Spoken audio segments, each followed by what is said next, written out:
Has everyone arrived? Everyone is already waiting inside. Well, what are we waiting for? Let's join them! Please, wait a moment. Before attending the meeting, I hope you can promise me one thing. What do you need? Promise me that you won't commit to anything too reckless.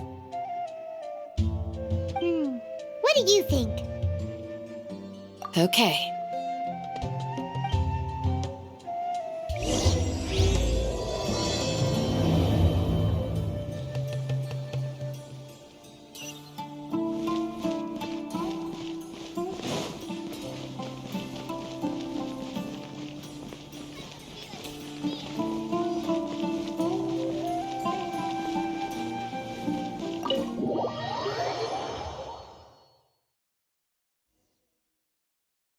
Everyone's here so early! But why isn't anybody talking? We already discussed things a bit. Hey, where have you been? I've missed you two. Are you ready? Very well.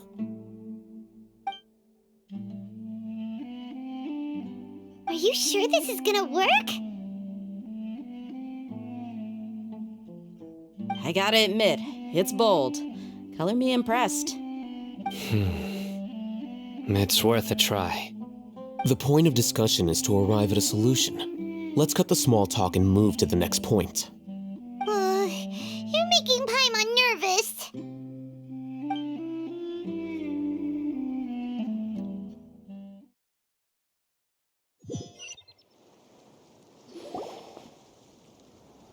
You're finally done. I have some other stuff to take care of. Catch you all later. Come on, don't give me that face. I know what you're going to say. I'll be careful. That's what I wanted to hear. Take care. Well, traveler, Paimon, judging from your expressions, the meeting must have been quite productive. You can tell? I'm not that good at scheming or strategy, but I can sense people's emotions. And based on your reaction, things must have gone quite well.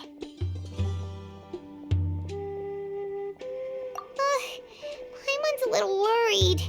Hopefully nothing will go wrong. To be honest, I feel the same. But you're already some of the most capable people I know. So you have my trust. Candace gave us a compliment. Your deeds speak for themselves.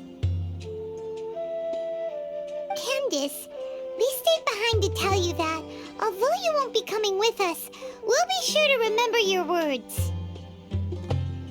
I'm very glad to hear that. I've said the same thing to everyone here today as I said to you when you arrived. Your safety is the most important thing. Only when you're safe can the plan be successful. So please, take care. You're welcome. And thank you for taking my advice. Good luck with everything. I'll be here in the village praying for you.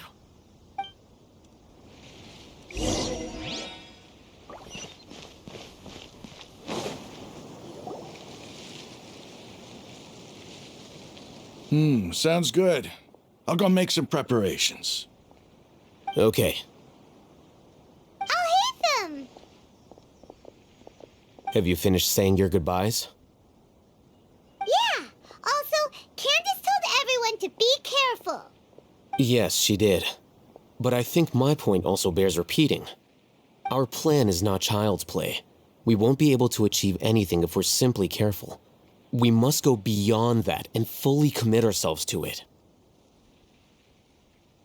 I hope this is clear to you. Huh?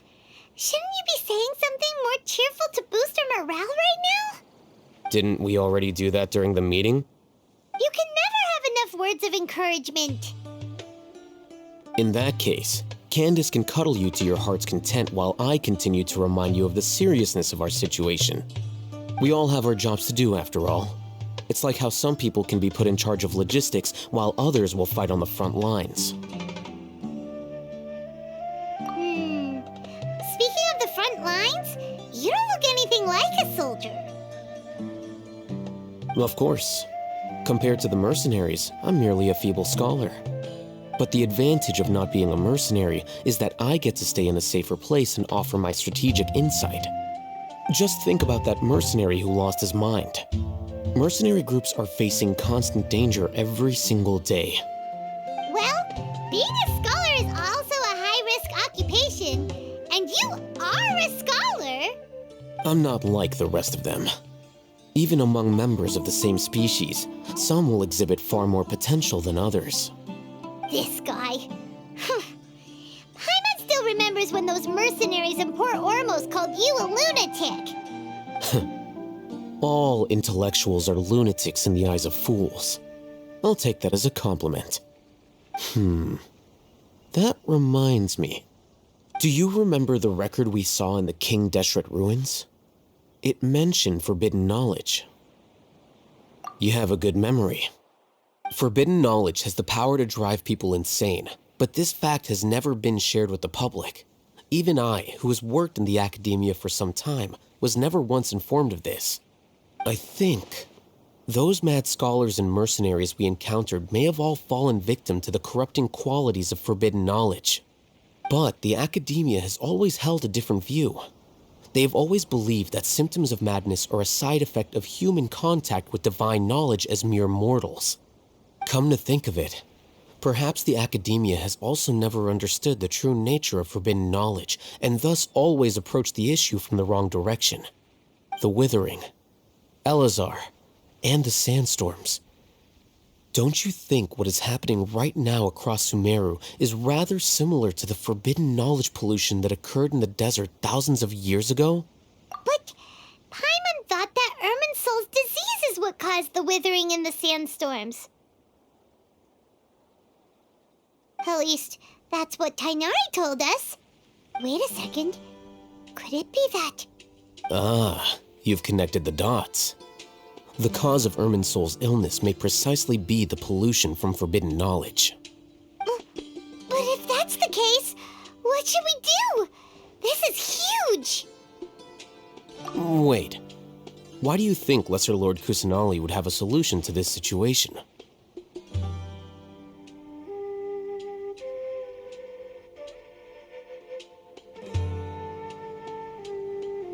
You mean, it's related to the scene you saw when you passed out in the Avidia forest? That whole, the world forget me thing? In that case, it's imperative that we rescue Lesser Lord Kusanali. Only by working with her to save Irminsul can we completely resolve the problems Sumeru currently faces.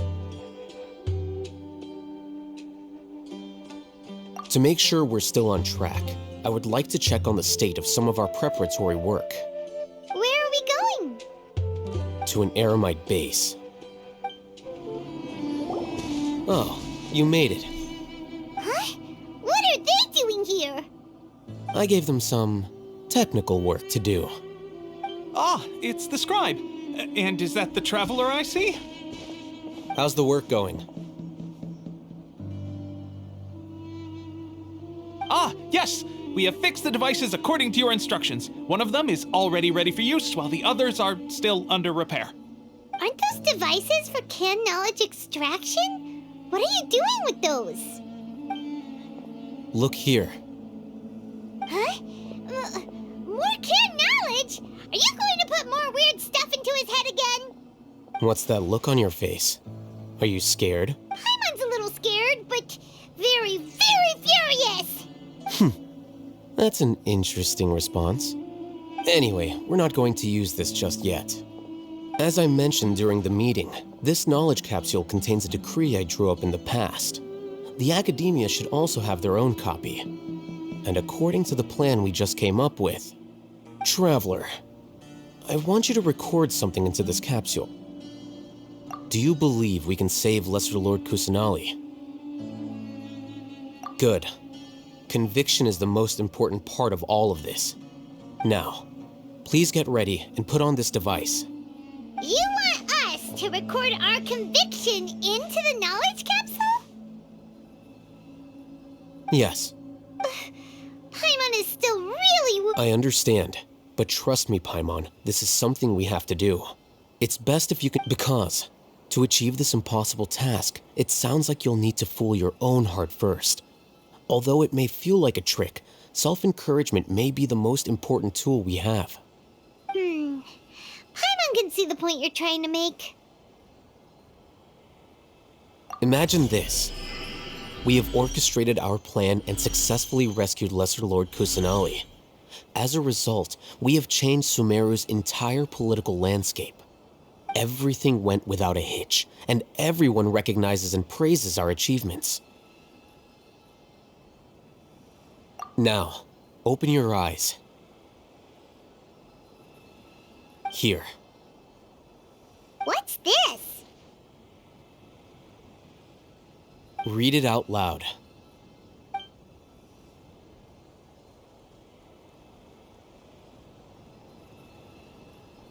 It's done. Is your head okay? Does anything hurt? It's just a recording. There should be no negative effects. But what was the point of doing this? Paimon doesn't get it. And that's perfectly fine. In any case, these capsules aren't meant to be used by you. Huh? What do you mean? Have you forgotten? Our plan needs to account for those who have long relied on the Akasha. You may find it hard to believe, but for those people, everything the Akasha transmits to them is nothing short of absolute truth. Imagine if you've been using a device like the Akasha since the day you were born, and this device has always supported you during times of need. After all that time, what do you think you'd become? A fool? A machine? A slave to orders. And that's why rules are so important. In addition, those who understand the rules can delineate boundaries and identify gray areas. But why would you need to identify the gray areas? You could say that those kinds of ambiguous zones can be very interesting. One might even say they're advantageous in the right hands. Things you're interested in are really out there. Are all Sumeru scholars like this? Anyway, that's enough chit-chat. I'm going to take those two to work on some small projects. You can head to Caravan Rebot and start preparing for the next step. Small projects? We're going to tinker with the Akasha terminal and make a few modifications.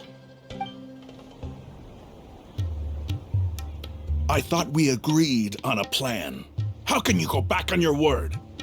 The plan is too radical and carries a high risk for casualties. I've given it a lot of thought. And in the end, I still can't agree to it. But it's still the best plan we have. As a former Matra, you of all people should be able to see the bigger picture and recognize the innate advantages of our plan. I did. And that's how I saw the danger behind these so-called advantages. Alhaitham's plan is even more radical than I imagined. Huh? Why are you guys arguing? My friend, you're just in time. Why don't you help me persuade Sino? He's turned against our plan. We agreed to work out a plan at the meeting. As mercenaries, you're familiar with the local environment, so you'll take care of the specifics.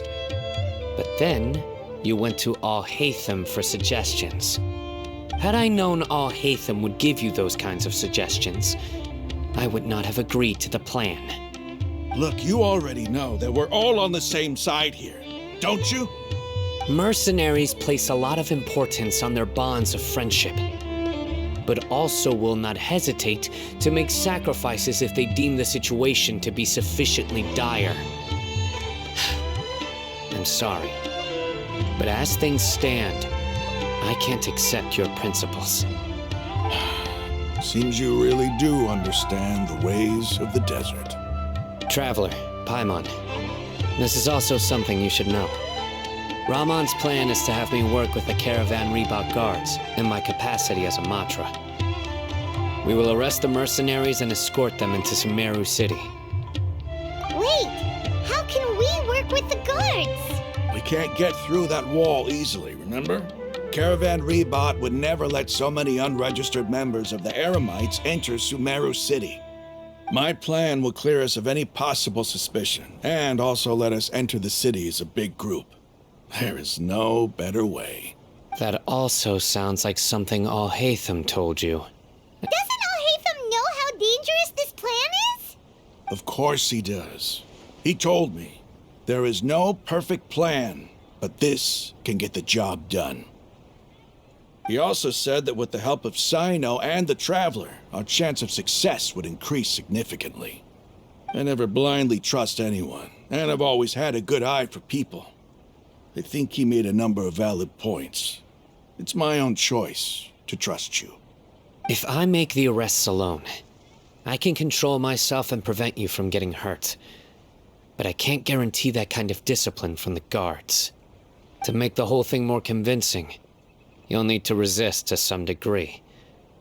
Casualties are inevitable once push comes to shove. I'm okay with the deaths of enemies. But now that we're allies, I'm against the meaningless loss of our own. I can't believe a Matra would actually care about us. I've lived a hard life, and I can say that people like you are hard to come by. I've always treated my allies with honesty and respect. They have the right to know important things like this. Now you're making this hard for me. Hey, is there something we can do to help? I knew you would say that. We can help fight some of the mercenaries, which should reduce the number of times you'll have to struggle directly with the guards. That should help at least a little bit.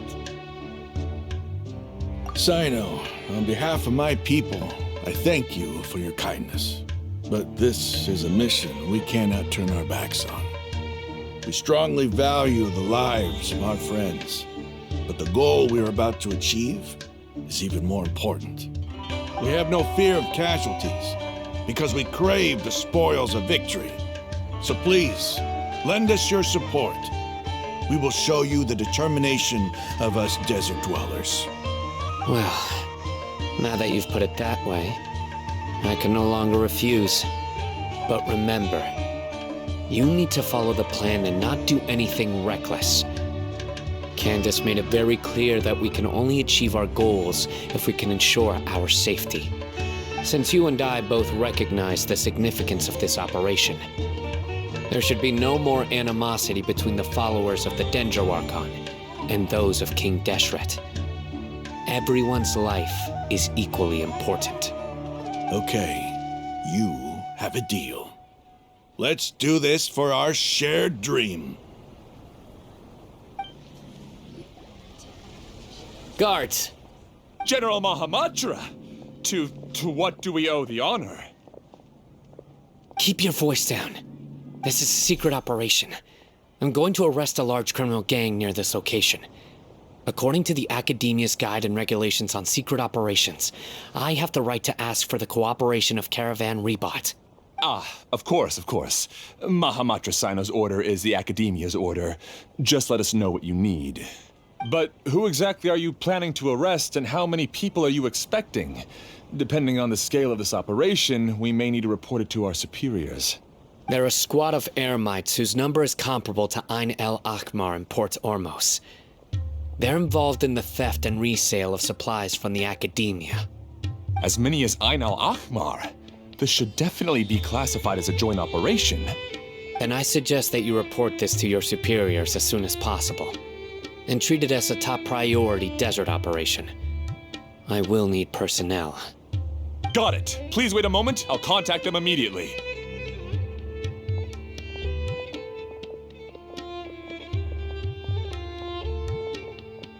Because this is work. Because I trust you. Paimon can't believe you're still in the mood to chat. This whole thing has Paimon scared stiff. Aren't you even a little worried? What if these guards already know that you have betrayed the Academia and are no longer their General Mahamatra? even if that guard doesn't know, their superiors might, right? We discussed this, remember? The Caravan Rebot operation is of great importance. But don't worry, the guards there shouldn't know that Sino has stepped down. How can you be so sure? First, the other Matra still don't know why Sino has left, which proves that the Academia has been covering up the matter. Second, this is a crucial moment for the Academia's God creation plan. If something were to happen to the General Mahamatra, it's bound to attract a lot of unwanted attention. No matter how you look at it, they don't seem interested in sharing the news of Sino's departure. A reasonable inference. I agree. Which brings us to our next issue. I'm sure some of you have been wondering if the prediction function of the Akasha will affect our operation. The Akasha is still in operation, so I must remain on high alert. Actually, considering the power of the Akasha, it's quite strange that it hasn't already tried to interfere with my actions. I've given that a lot of thought. For now, I don't think you'll need to worry. If you remember, when you first came to Aru Village, all your actions and routes were predicted by the Akasha. It even gave that information to those who kidnapped the village keepers. But things like that never happened again after we met up with the Traveler. That's true. But why? Look at it from a different angle. Why do you think the Akasha will predict your actions? Because my personal data has been entered into the Akasha. That's true, but the key to this question is, how well can the Akasha make predictions about a person? Haven't you ever thought about it? Just how can it do this in the first place? Because the Akasha controls the entirety of Sumeru. The Academia firmly believes that all human actions can be explained through logic. By sorting and analyzing entered data, the Akasha can derive behavioral logic and predict the actions of those who fit an existing logic model. However, at the risk of sounding like an advocate for fallacies, can everyone truly be considered logical at all times? Emotions are part of our behavioral logic, but can you guarantee that every experience of the same joy or pain would be equally intense? How can our feelings and opinions be predictable down to the letter in every single instance? Sino, in the past, you've always worked alone. In the absence of another person who could sway you or your thoughts, the Akasha could produce predictions that were similar to your real-life behavioral principles. Decisive and principled, you were used to solving problems alone. That's why the Akasha could figure you out. But now, you've joined a team. And I believe the Akasha hasn't yet figured out the full composition of it. Our thoughts and logic have intermingled and weaved themselves together to become a complicated, chaotic mess. Any one of us could potentially disagree with another. The Akasha lacks data on these interactions, and it's impossible for it to predict your actions in the future based on your decisions in the past. After all, there's probably a limit to just how much we can be modeled or controlled by data. So, in my opinion, you're probably safe for now. Makes sense to me. I agree. The Akasha is not alive, and I don't think we can be completely controlled by something without a mind of its own. Is that so? I guess there are things that even the Akasha cannot calculate, and people will not be forever trapped by the past. I'm so glad that this is settled. Next time, pay attention during our meetings. Will do. Just remember to stay vigilant. Footsteps! General Mahamatra, we were not expecting your presence here. I'm the security officer of the Grand Deshret Desert District. My name is Lukrembo. This is my assistant, the Traveler. He will be working with me. The construct next to him is for his work. Beep! Construct, beep! What a great honor to meet you. Your golden hair is as bright as the sun, And, is this the latest technology from the Academia? Have you made a decision regarding the matter I mentioned to your subordinate? It seems to be a dire situation, so of course you will have our full cooperation. To be perfectly honest, I've always longed to go on a mission with someone as well known as yourself. There's no need for flattery. Yes, sir. Take your most elite platoon and follow me to the eastern side of the district. We will carry out the operation there. Understood. Map. Hurry, bring the map!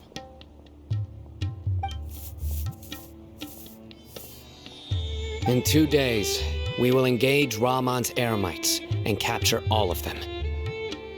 Any questions about the time or location? None at all, sir. Good. See you then. Yes, sir.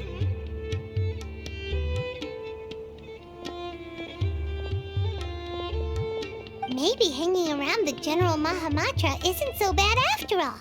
Everyone's so respectful towards us. This is all due to the absolute authority of the Academia. And now, we're going to strike back against that massive pillar of power. Get ready. We will move out in 2 days. Look! Over there! Our helpers have arrived already! Let's hurry over! Wait a moment. Ah! Oh, it's you! You're my assistant, remember? Being my assistant, you must stay with me. Now let's head over there. It's General Mahamatra and his assistants. We meet again. You're here early. It's to show how important we think the operation is. Since this is a big case for the Academia, we are prepared to give it our best.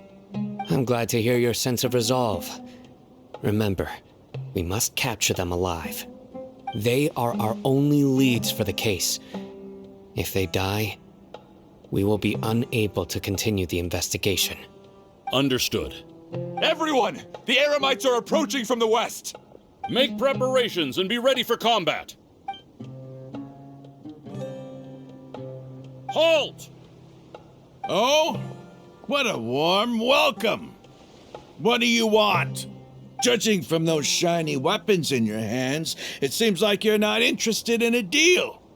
Ramon, the Academia has caught wind of your smuggling and illicit sales. If you value your life, I advise you to surrender. Who are you supposed to be? A Matra from the Academia? I can't believe you came all this way just to catch us. I'm not here to talk. Oh. Nobody's given me this much time of day since I became a mercenary. Brothers! For that slight, let's wash our blades with their blood. Let's show them we Eremites are not to be messed with. It's over. Ah! We have subdued them. The operation is now over. All Eremite mercenaries and related personnel in the area have been arrested. Ah, you pitiful Dendro Archon dogs! You'll regret this! I'm afraid you'll regret it first. King Deshret will curse you, and you will all! Silence! Oh, Restrain them and take them back to Caravan Rebot. Count their numbers and send them to the Academia as instructed by the General Mahamatra. Yes, sir!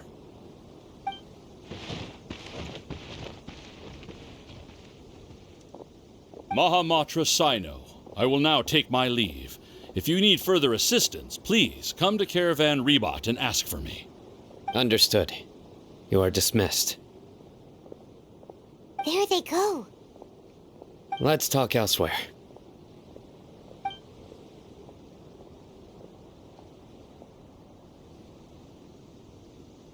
This part of the plan went really well. Yes, things went perfectly. That's fantastic! And that punch you gave Ramon there sure looked convincing enough.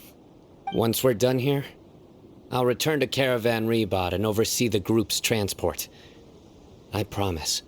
I'll get everyone into Sumeru City safely. Yeah, you're the reason why everything went so well.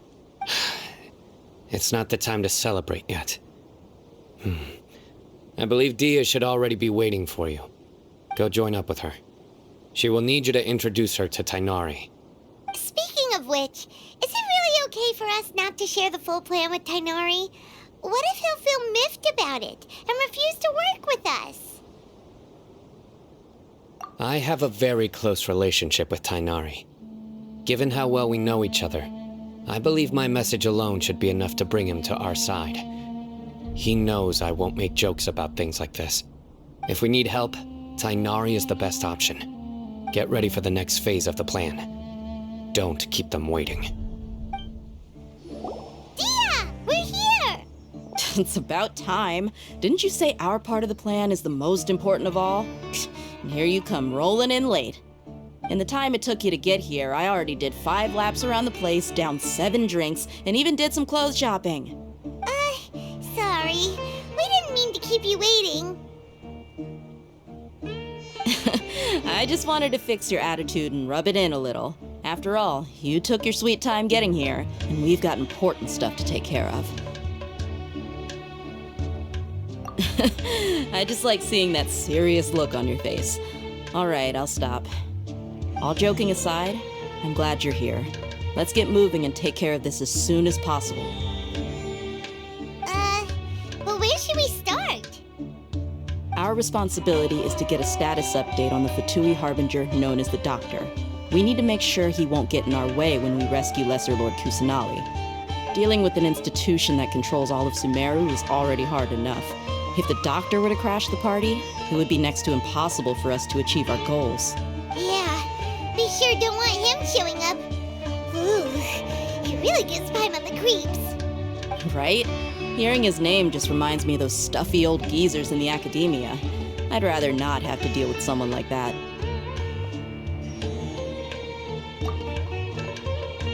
According to the plan, we should first go to Pardis Di and ask for Forest Watcher Tighnari.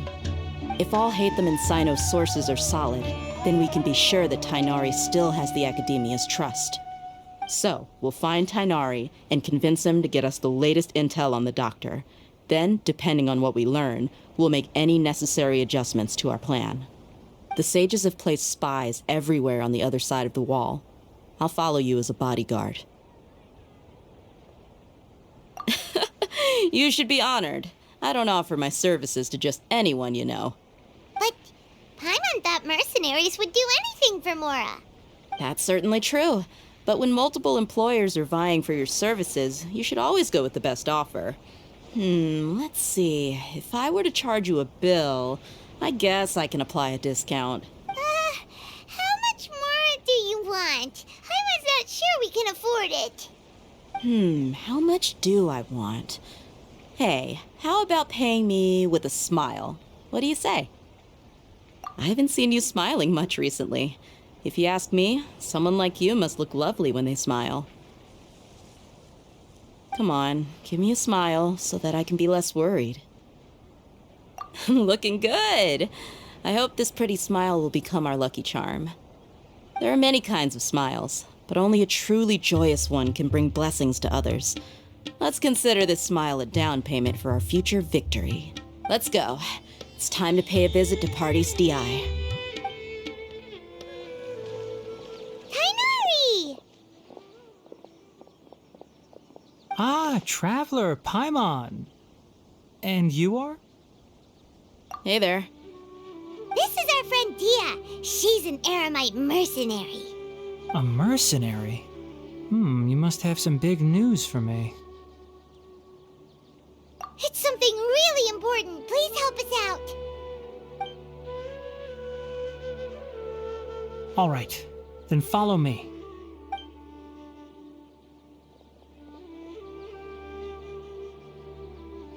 This place is better. We won't be disturbed by any passerby. Okay, what is this important thing you want to ask me? The Doctor, huh? He's that strange-looking Fatui Harbinger with the mask. Paimon thinks he has blue hair. Yes, I know him. Actually, he left Pardis Di just a little while ago. He left already? Yeah, he came looking for me. Can I ask what it was about? Sorry to ask you like this after having just met, but your answer is very important to us. For now, all we can share with you is that your friend Cyno is working with us. Cyno, you say? I see. So that's why he hasn't been at the Academia. Okay.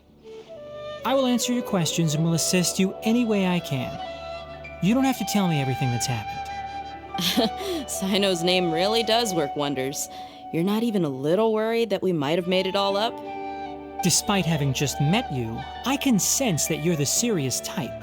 Between you, the Traveler, and Cyno, none of you strike me as the type that would conspire to deceive me. You don't need to tell me anything you don't want to. I'll also get straight to the point. The Harbinger you mentioned came to me because he wanted to take the scholar Hypatia away with him. Hypatia? Why would he want her? And what do you mean by take away? Is he planning to leave Sumeru? Yes. He told me his return to Snezhnaya is imminent.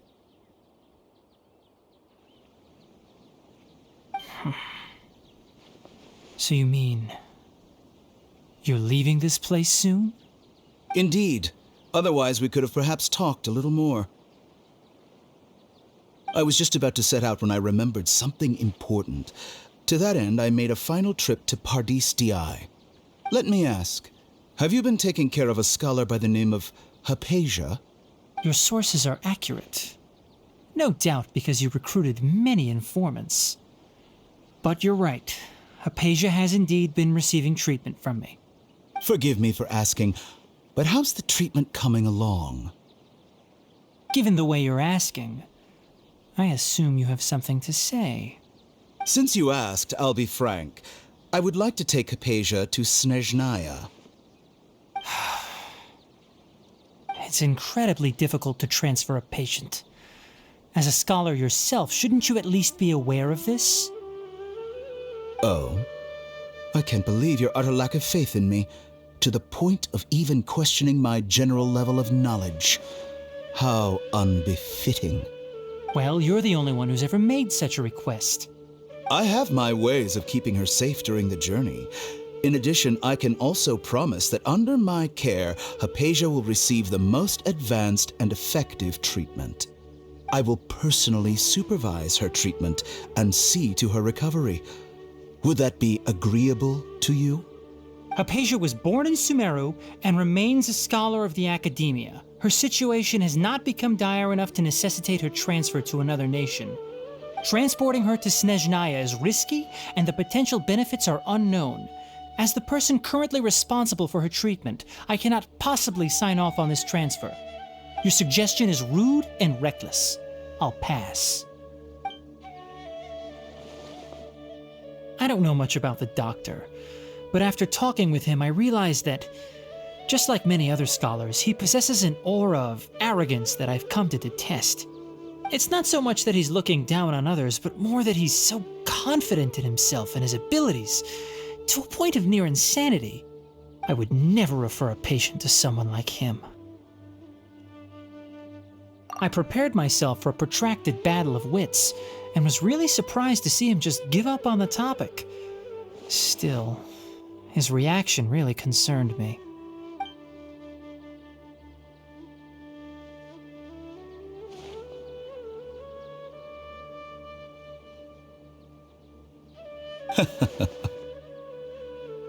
I see. Of course, your opinion makes perfect sense. You're still young, but already quite stubborn. I must say, you are not like what I had expected. Under normal circumstances, I wouldn't just let you off the hook like this.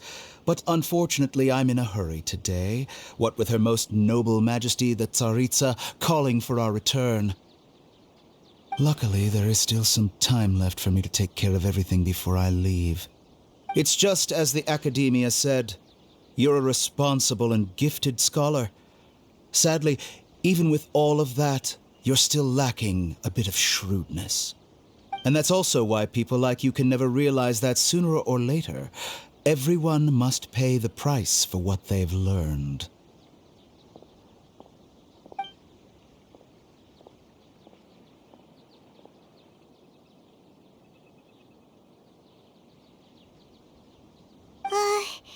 Paimon can't help but feel like he's hinting at something unpleasant. He asked a question, yet didn't care for my answer. Perhaps I'm nothing but a talking rock in his eyes. He never came off as malicious, but an utter lack of compassion permeated throughout our conversation. From his tone, I can sense that he's always looked down on others. I can barely believe it myself, but if that's true, the situation will be in our favor. I don't think I missed any details. Frankly speaking, I don't want you to do anything too risky. Now that you know a little more, it should be easier for you to stay safe. Sorry we can't tell you everything. We appreciate that you helped us anyway. I won't forget your kindness. It's okay. I have an obligation to do so. To be perfectly honest, all of this may have started because of me.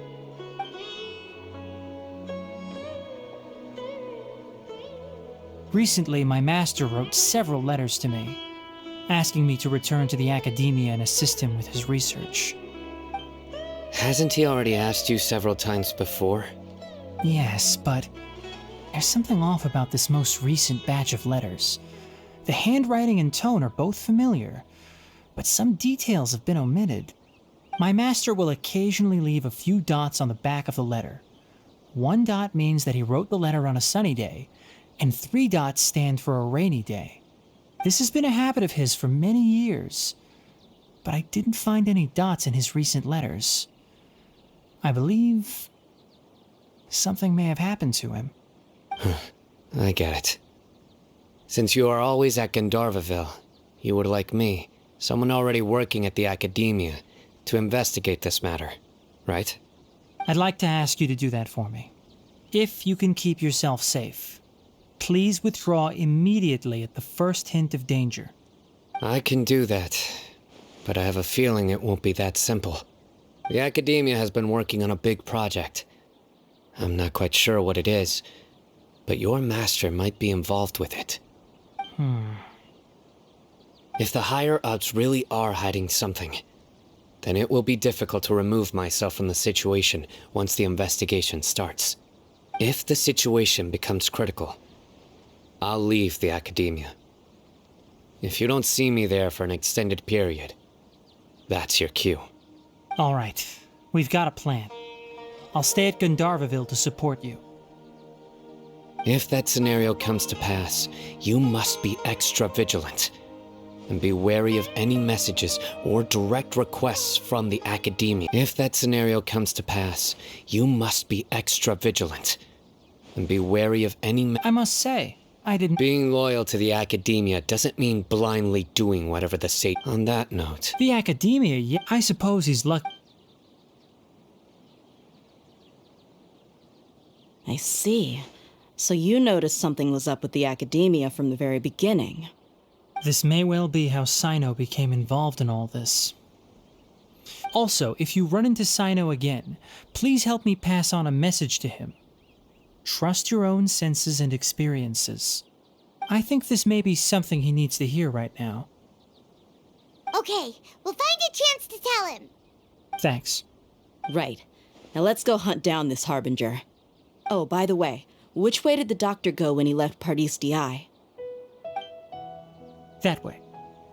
Gotcha. Thanks so much. We'll be on our way.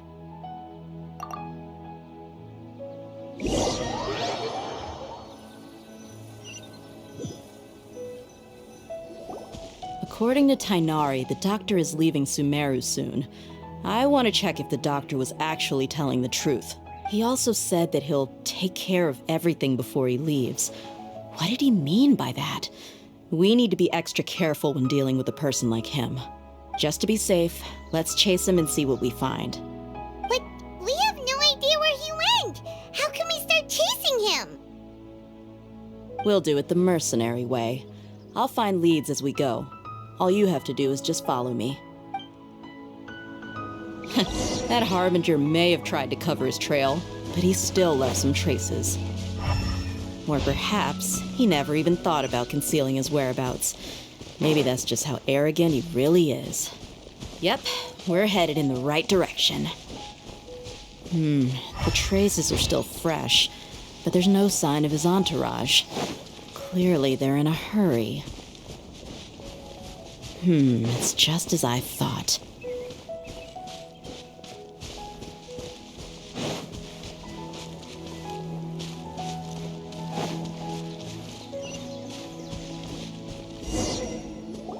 We can stop here. I think I know where the doctor went. To the south of here is Port Ormos, which seems to be where they're headed. Port Ormos? They're going to leave by boat? That's right. Let's go to the port and have a look for ourselves. Look! Fatui soldiers! Thanks to Dia's tracking skills, seems we found the right place. Shh! Don't draw their attention. The port is crawling with Fatui soldiers. Let's keep going and see what we can find.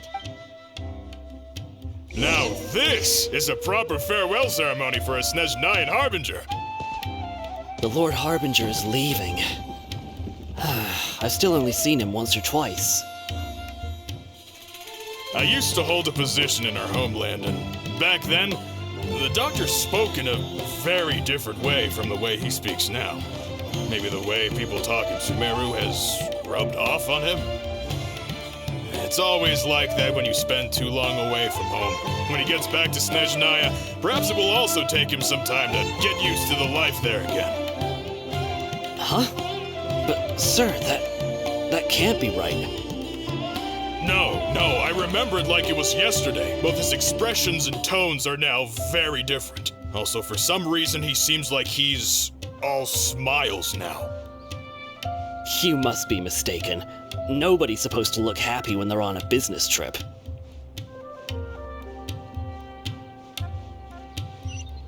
The doctor is on that boat. So he told the truth after all. He is actually leaving Sumeru. Let's get closer. This place will do. We can hide here while we keep an eye on the boat.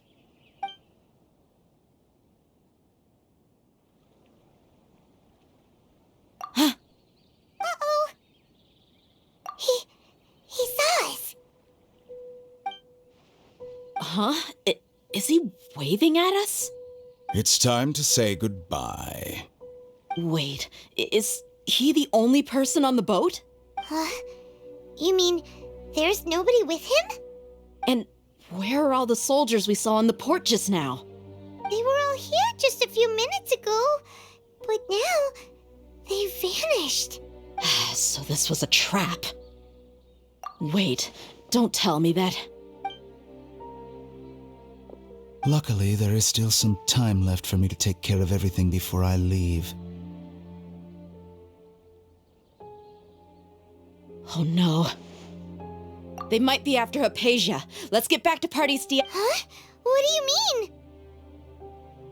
I'm afraid that she's seen something that she wasn't supposed to see. If I were the Fatui, I would also try to take her away. And if I couldn't... Oh no! Are you saying they're going to kill... Let's go! Pardees Di is not a place you Fatui can just show up and do as you please. I believe we've already made ourselves quite clear. Our superior gave us permission to search for and collect medicinal herbs in Pardees Di for research purposes. But you've been in Sumeru for some time already. I find it coincidental that you chose to only come here today. Even the Grand Sage himself may not have the right to question our research, much less an ordinary scholar like yourself. I've done my duty to inform you. Don't make things difficult for yourself. It would seem that my words have fallen on deaf ears. You can keep trying to deny it, but coming to Pardees Di now? I'm pretty sure you're not just looking for herbs. With all due respect, your baseless speculations will only lead to unnecessary trouble. Well, you only have your Harbinger to blame. He knows nothing about keeping a low profile. I may be staying at Pardees Di as a scholar, but that doesn't mean I'm no longer a forest watcher.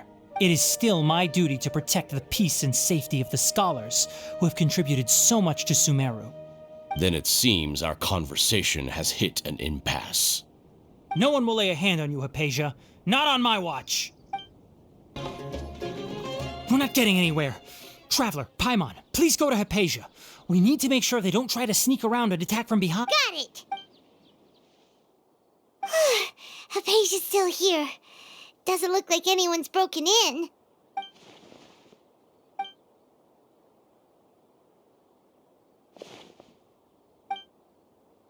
Well, how is she?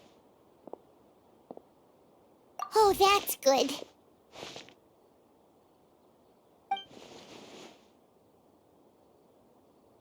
So, you think this is over?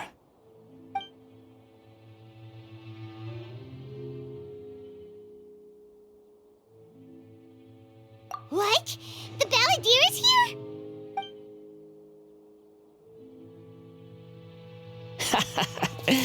I've missed that look of abject horror.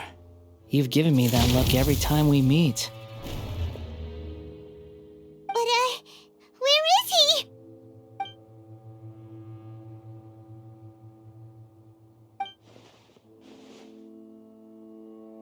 I can hear all of your thoughts, you know. Don't you remember? I already saw you the first time you came to Party's DI and made contact with Hypatia. I didn't need to do anything. It is her honor to be able to connect her consciousness with me. Who are you talking to? It can't be the Balladeer, right? That's impossible. I know you must be curious. I might as well tell you that I decided to enter Hypatia's consciousness the moment I sensed your touch. I wanted to observe you on a fool's errand. Hey, Traveler! What are you doing? My deification is nearly complete. All that's left now are just some final details. Do you understand? Even if you manage to rescue Lesser Lord Kusanali, it will be impossible for you to defeat a bona fide god like me. Is it wise to force that childlike god into a divine battle against me? Scholars consider the god of wisdom to be the sum total of their faith. It's how they can justify reverence for a god as they construct it. But this also shows that humanity's worship of gods is a combination of blasphemy and exaltation. It's truly laughable. Yes. What is it?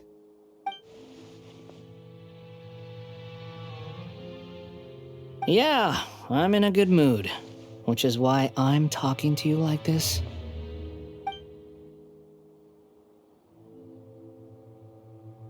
What do you mean?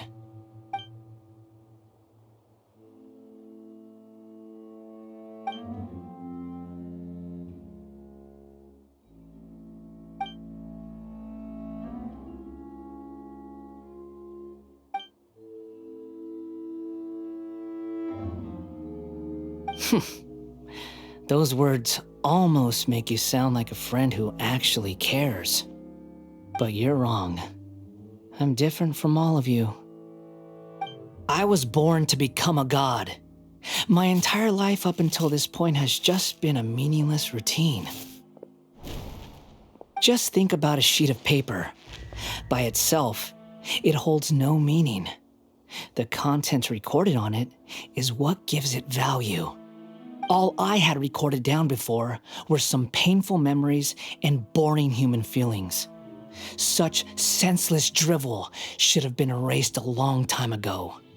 Indeed, to me, the sight of you fools in your futile struggles is far more amusing. Tell me, just what has this world done for you to protect it with such zest and conviction? I'm connected to your consciousness, so I can hear what you're thinking and sense the depth of your determination. This is a good conversation we're having. So here's a word of advice. Let go of your misguided guardian complex. You know nothing about the truth. It'll be for your own good, as well as everyone else's. Humans are a species that can only find bliss in ignorance.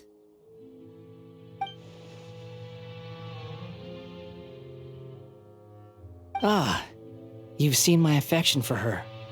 If you were in my position, I think you'd feel the same way. She peered into my consciousness and saw my past. Someone like that is qualified to become my first follower. All gods need followers. So Hypatia has been chosen. Her appearance heralds my imminent arrival at the throne of divinity, while her worship shall become my glory.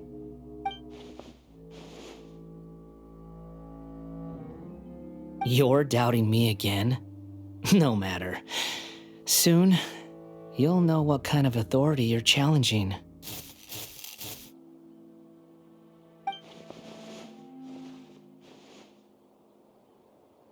Who wants to hurt my devout follower?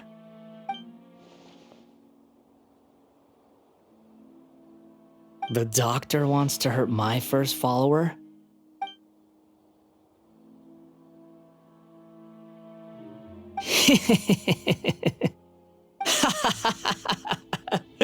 How very amusing. Has anyone ever told you that you're not good at sowing discord? The doctor has never known his place. Even now, the puny human thinks himself capable of interfering in the business of the new god. You're still too naive if you think a few words will be enough to convince me to destroy the doctor. But I'm willing to give you a gift, just like my expression of affection towards Hypatia. It is an honor for you to be able to stand here and speak with me. As my listener, you will be rewarded.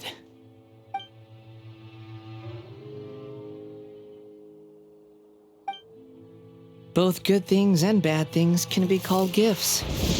After all, gods have never needed to be reasonable. Ah! Paimon hears thunder!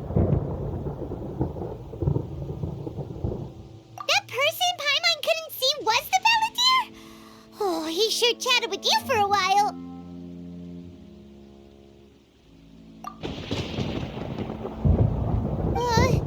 Where is the storm headed? That means anyone outside is in danger! Let's go! Tighnari and Dia still must be fighting!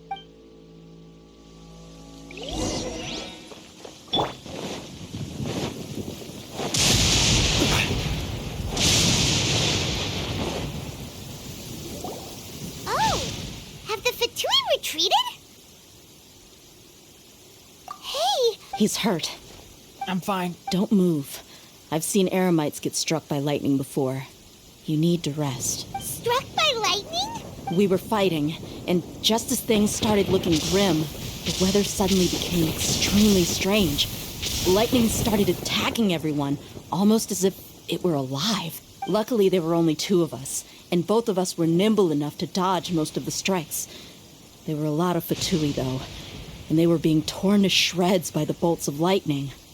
With that, all the Fatui soldiers were forced to retreat. Why are you sorry? It's all right. I'm sure you also never expected this to happen.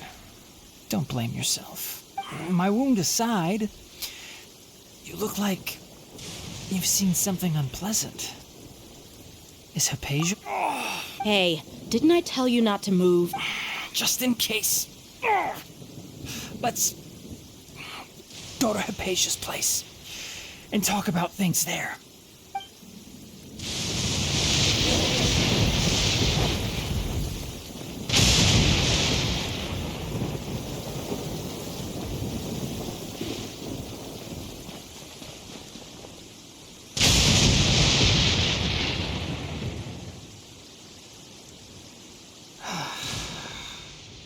Thank goodness she's fine. Hey, how about taking care of yourself first? I understand my condition. The wound is not fatal. I'll be all right. Ugh. The more you understand medicine, the worse of a patient you become. I know. They always think they can push through the pain. Oh, he sat down. Let me rest for a bit. Sorry, Traveler. Now you may start.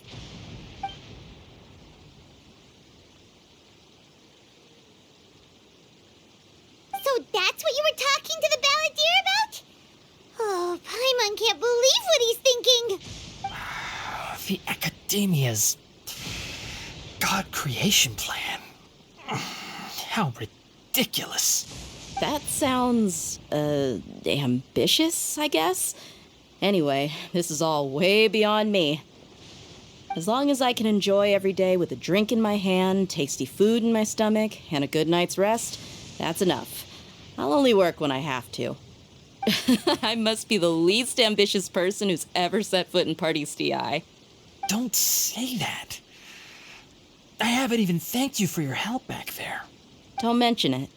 Well, if nothing else, all this proves that the doctor really did have some urgent matter to attend to and left Sumeru in a hurry.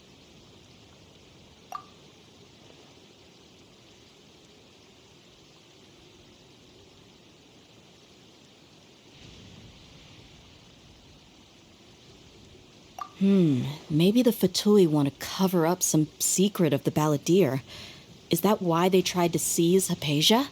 You said the Balladeer claimed that Hypatia has seen his past. So, what could be there? Have you noticed?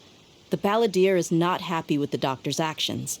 He thinks the doctor has no right to consider himself as his equal. So, if the doctor was to show up again, would the Balladeer zap him with lightning? Based on what the Traveler has said, I think he would. Having the doctor gone benefits him as well as us. In other words, we've successfully completed this stage of the plan. The doctor is out of the picture now. Yay! That's a big accomplishment! I'm also happy for you.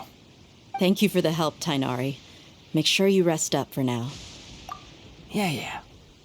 All right. Okay, that wraps things up for us here at Party's DI. Traveler, it's about time we rendezvous with the others at the Grand Bazaar. Let's continue to keep a low profile. You can head there once you're ready. All right, everyone is here. How did everything go? Any luck with your missions? Let's report back one by one. I'll start first. We've made the necessary modifications to the Akasha terminal. In addition, the props required are also ready. I'll go next. The Traveler and I went to Party's DI. The situation was a bit complicated, but we found Tainari. Unfortunately, he was wounded during a fight. Who was behind it? Well, that's the tough part. What should I say, Traveler? The Fatui or the Balladeer? After some back and forth, we confirmed that the doctor has left Sumeru by boat. He has something urgent to attend to back in Snezhnaya. So, we've successfully removed the doctor from the picture. Also, Tainari's already resting, so he'll be okay. Good. Oh, Tainari also asked us to tell you this message. Trust your own senses and experiences. All right. I'll remember that. Everything also went smoothly on my side. The Eremites should have arrived at their destination by now.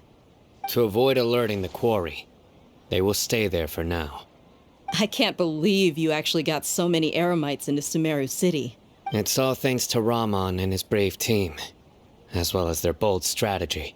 It appears to have been very effective. I'm glad to hear it.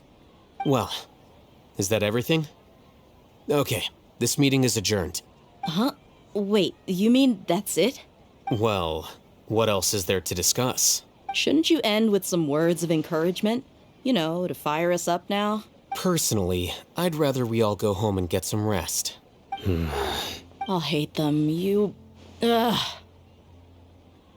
Oh, and if you wanted someone to say something to that effect, then I must reiterate that I'm here to strategize and not to lead. So you should find someone more suitable to do that. But I thought all of you Academia big shots were great speakers. Then I should remind you that I'm the scribe. I know that. So what? A scribe is responsible for recording meetings, not speaking. Fine, whatever. Well, Cyno doesn't seem to be much of a talker either. I guess that leaves it to my employer. Employer? Yep, the Traveler hired me. That's right. So come on, boss. What do you have to say for the team? Yeah, say something to boost morale. Huh? What are you all doing here? Oh, it's Nilu! Hey, everyone. I'm not disturbing you, am I? Not at all. I was actually just about to go find you. Judging from the group and all your serious faces, you were discussing something important, weren't you? But you also look like you're up to no good. Seems pretty interesting. Welcome, Nilu. Would you like to join us? Huh? Join you? You mean you also want to discuss something important with me? Yes, something very important.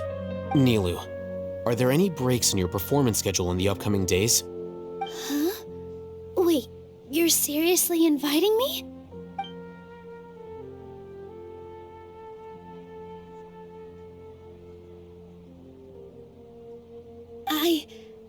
I can't believe my ears.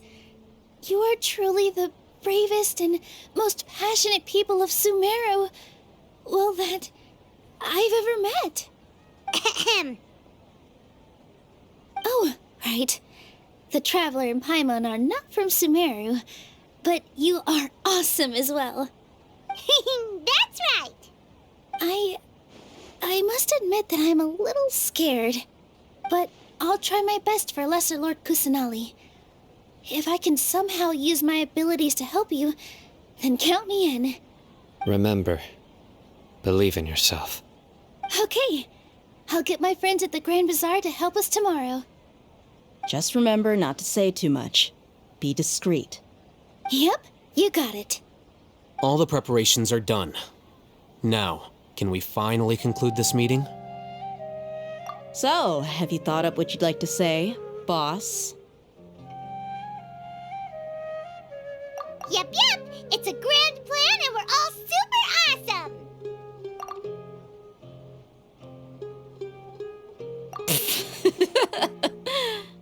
Well said.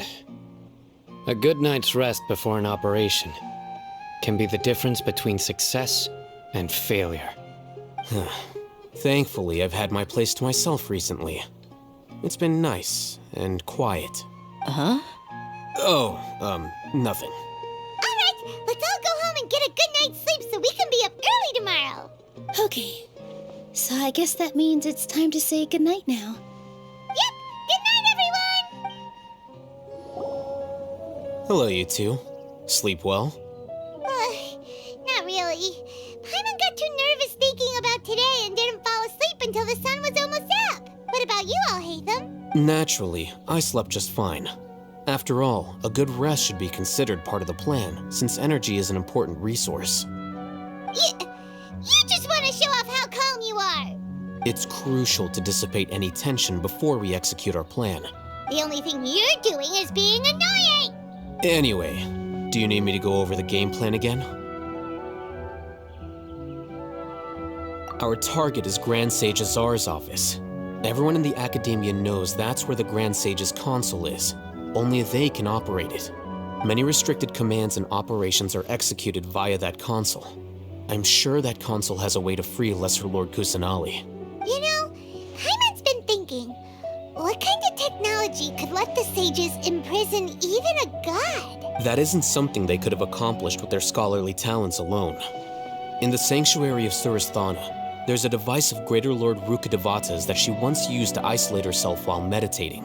500 years ago, the Grand Sage at the time modified the device so that it could no longer be controlled from the inside. They were effectively trapping one god with the power of another.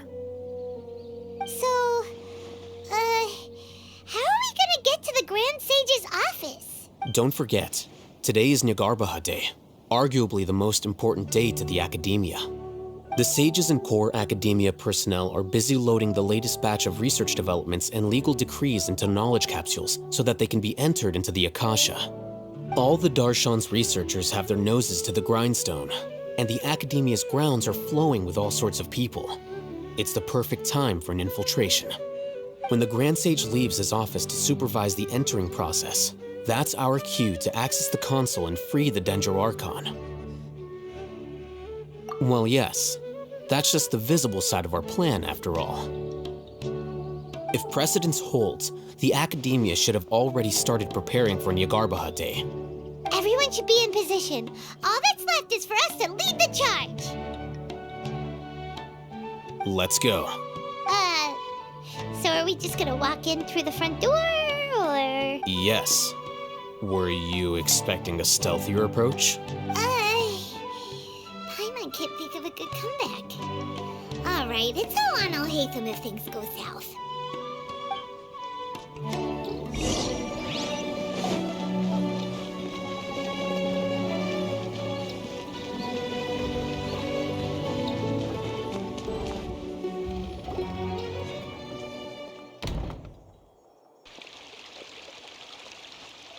Scribe?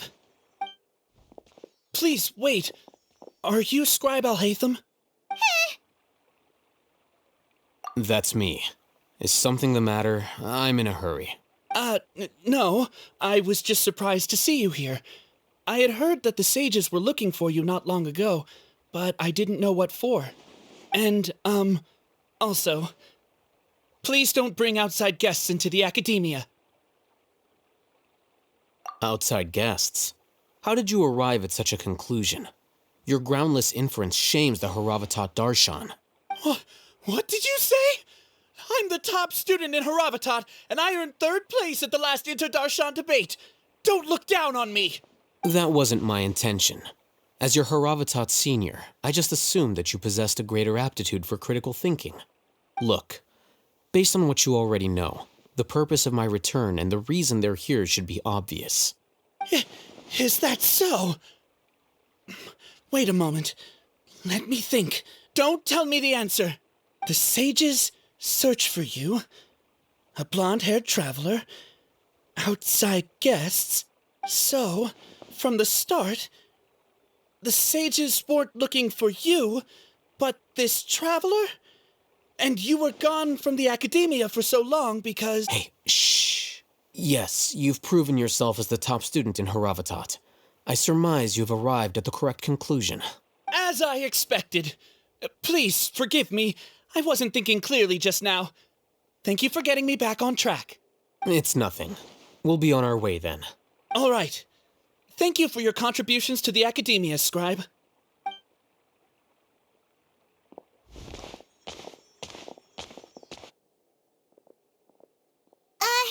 What the heck just happened now? What did he just guess? I'm afraid I don't know either. You have no idea? Mm-hmm. He convinced himself of whatever truth he came up with. That is the so-called pride of a scholar. If someone questions their academic facility, they will instantly feign understanding to keep up appearances. Nowadays, the Academia is rampant with this type of scholar. Their obvious farces of intellect only serve to highlight themselves as fools. Wow. So there are special ways to deal with smart people. We don't even need to make up our own excuses. We shouldn't waste any more time. It would be problematic if we missed our window of opportunity. Let's go.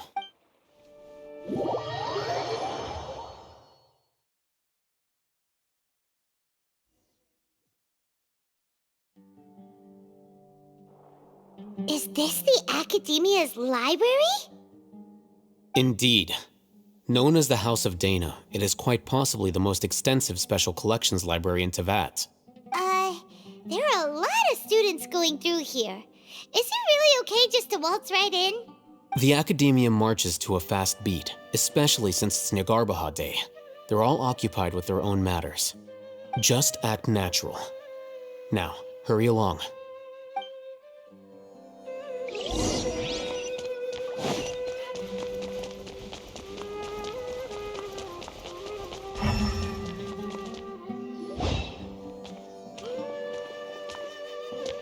What's this platform for?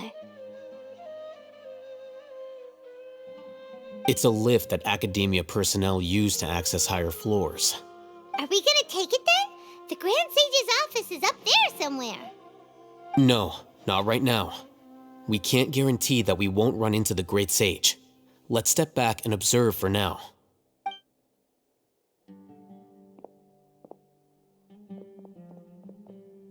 You think the Grand Sage will exit from there?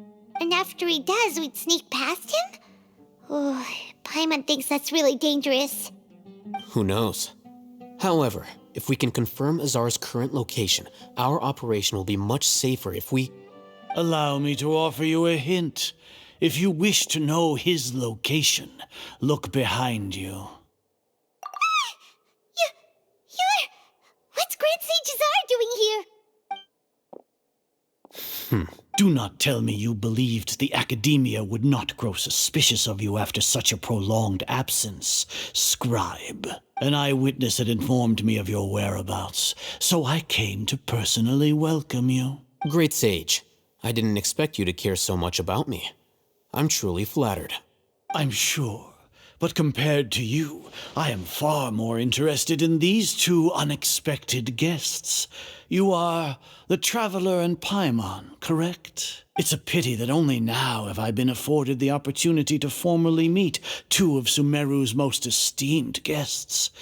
I do apologize for my lack of decorum. Excellent. You immediately initiated discussion instead of attempting to prepare some perfunctory excuse. You clearly understand the situation at hand, and have no intention of making a reckless stand. The foot traffic here renders this place unsuitable for discussion. Please, follow me to my office.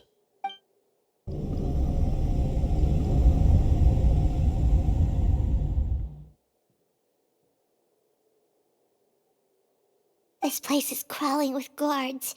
There's no way out for us. All right then, Traveler. What did you wish to discuss with me? Today is Niagarbaha Day, so I still have many responsibilities to attend to. There is little time for idle chit-chat before I detain you all. You seem to know quite a bit about our endeavors.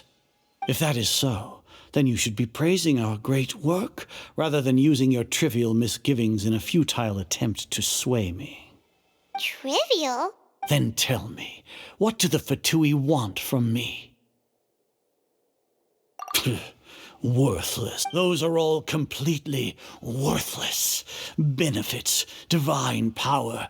These materialistic words do nothing but debase our great work. Creating a god. Yes, we are using human wisdom to create a god. If humanity cannot attain omniscience and omnipotence, then we shall create a god to reveal them. This is the pinnacle of human wisdom. We shall regain a god's guidance at long last. No longer will we flounder in the interminable void of consciousness and knowledge. Even Ermin's soul will be freed from its plight. For our nation of scholars, this is the ultimate aspiration. No cost is too great to realize it. You will never understand the rapture of having a god be born within your very hands. With your degree of knowledge, you cannot even comprehend such an emotion.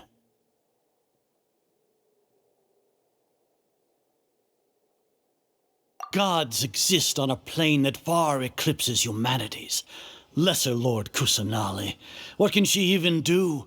Care for the people? Fend off sandstorms? Fabricate silly fairy tales? These are but child's play for the Academia. Does that make us equal to the gods? We are a people favored by Greater Lord Rukadevata. Though I may have personally not seen it, our forefathers bore witness to true wisdom. The ascension of the Lesser Lord has brought nothing but bewilderment to the scholars. They all ask, is that truly what true wisdom is supposed to look like? With that in mind, it is better to keep her isolated in the sanctuary of Suristhana, so our academy will not become embroiled in turmoil. What a pathetic justification! Do you really think that only the super smart or powerful should be able to call themselves gods? As per your judgment, Grand Sage, They are indeed dangerous individuals. Not only are they acting against the academia, but their ideologies have the potential to lead scholars astray. Looks like there really was merit in my assignment. Alhaitham? Are you talking about us? Anyway, I've brought them to the academia as ordered, but it took some time and trouble. Oh, that reminds me. Here's the investigation report you had requested. It's a summary of my time spent with the Traveler, an array of information about him ready for your perusal. Alhaitham? So you're still on the academia's side! We finally started to trust you!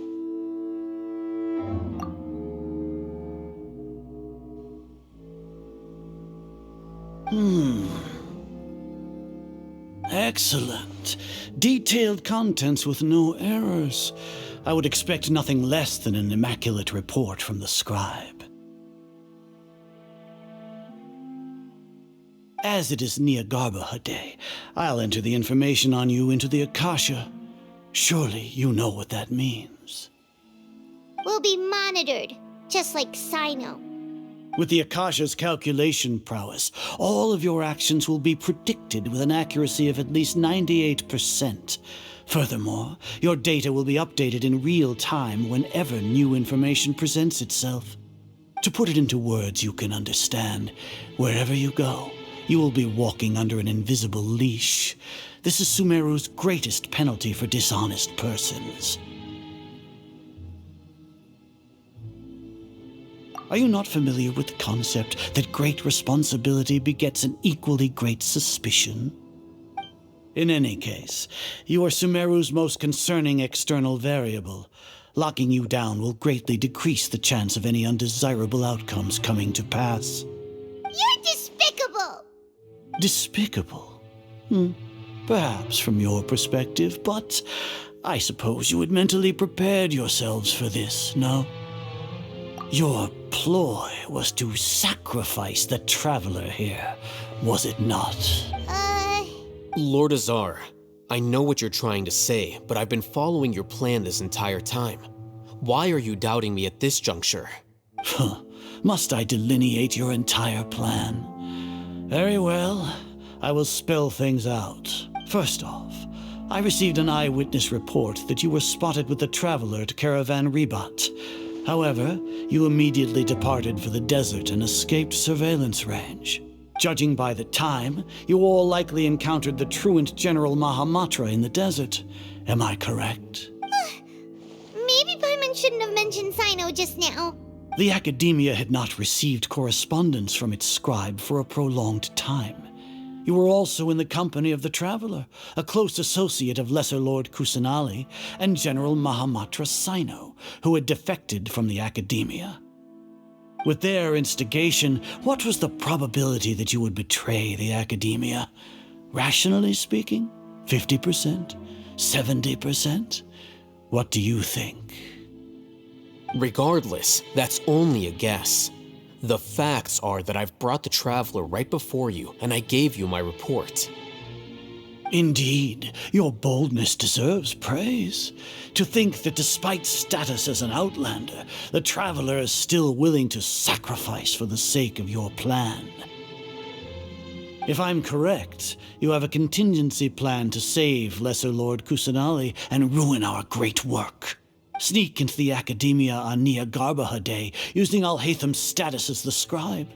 For there is a good chance that an opportunity to save the Lesser Lord will arise. Should your intentions be discovered, Alhaitham will turn traitor and sacrifice the Traveler, thus proving his innocence. He can then stay inside the Academia and continue searching for a way to proceed forward. As for Sino, according to the Akasha's calculations, he will soon return to the Academia and confront me in person. I suppose this is also a part of your plan? You'll see me as a traitor regardless of what I say, no? Even if you impugn me, it would have little effect on you all. You misunderstand. Losing our scribe would irreparably damage the Academia's regular operations and the development of Sumeru's future academic systems. However, Under the current circumstances, even that is trivial compared to what we stand to gain from our great work. You said that I betrayed the Academia, but you, Azar, you've betrayed all of Sumeru, betrayed its Archon. So flight is turned to fight at long last. Guards!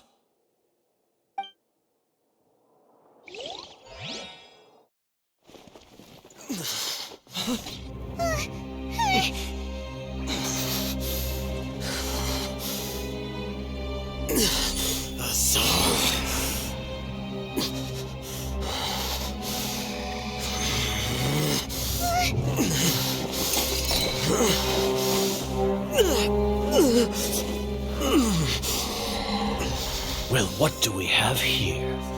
So you stole that divine knowledge capsule. Traitor! You traitor! Even the most rational scholar will yearn for the power of a god in a moment of desperation. Aren't you doing the exact same thing as me, Alhaitham? Unfortunately for you, no god will lend you their power. Azar!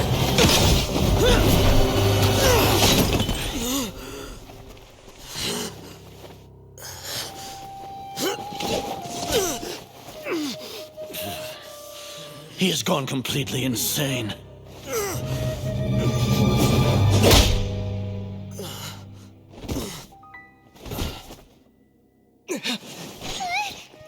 Take him to the Matra and exile him to Aru village.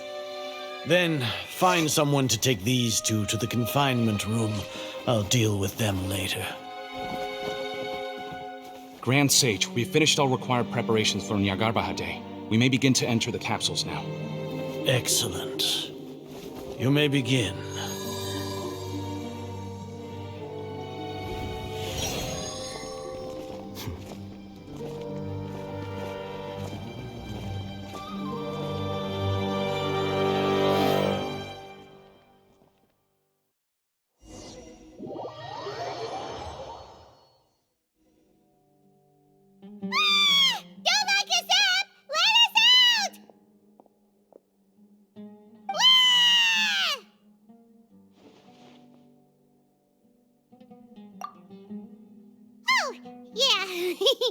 Paimon got a bit carried away there. How was Paimon acting just now? Great, huh? Everything's going according to plan so far. We made it into confinement, and Alhaitham's probably done with his part too. We even managed to trick Grand Sage Azar. Alhaitham sure knows how to cook up a plan. What are we doing next? Paimon has trouble remembering things when she's worked up. Right. Paimon thinks it went something like this. Apart from that, we still have yet another goal in the first stage of our operation, which is to send the Traveler to the confinement room. What? Why do we want to get him locked up on purpose? He's always been the person the sages are most afraid of, as well as the greatest obstacle to their successful implementation of their plan. They are very aware of the risk he poses to them. Once the Traveler is imprisoned, the sages will likely think that everything is under control. And with their guard down, the next phase of our plan will have a much higher chance of success. I can already see the pompous looks on their faces. Oh, that's a super tricky plan. But Paimon still thinks it's not really worth it. That isn't the only reason, of course. He has a more important task once he's in confinement. According to the Academia scholars in Ramon's custody, Lesser Lord Kusanali has sealed off her consciousness in the Akasha ever since she was captured by the Doctor. That way, they can't pry any more information from her. Even if we break into the sanctuary of Surasthana, it will take time to awaken Lesser Lord Kusanali's consciousness. We need to do that in advance. So our job is to wake up Nahida! Okay, totally worth getting thrown and jailed for. The confinement room is inside the Academia, close to the sanctuary of Surasthana. It's a completely enclosed space, and you won't be receiving any visitors. I'll work with Ramon's scholars to make some modifications to your Akasha terminal. Once you're in, get as close as you can to Lesser Lord Kusanali and try to connect to her consciousness.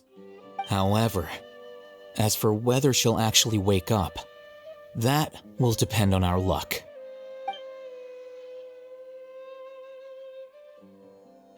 Oh, no wonder you've been wearing your Akasha terminal today. It's the one that all Hatham modified. Paimon thought they'd take our Akasha terminals when they locked us up in here. Were they being careless? Alright, so what now? Sounds easy enough. We can finally talk with Nahida after all this time. Let's do it.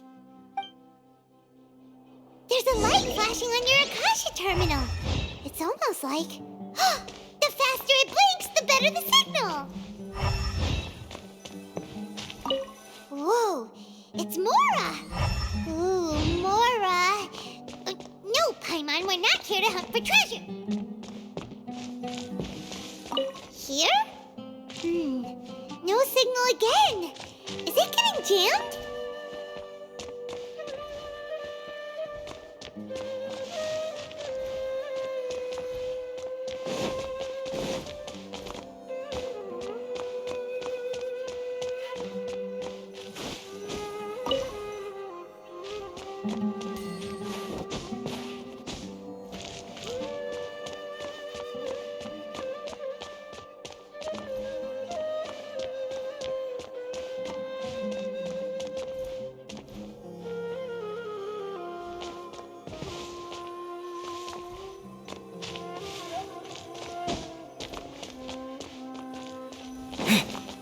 Here?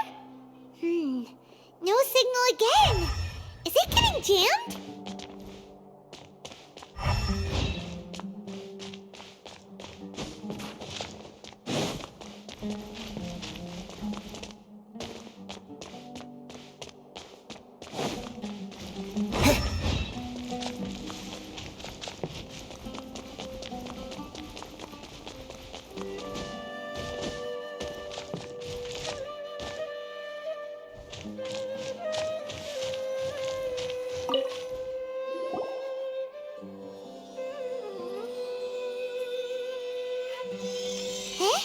Is this the right spot? Are you getting anything? Please work.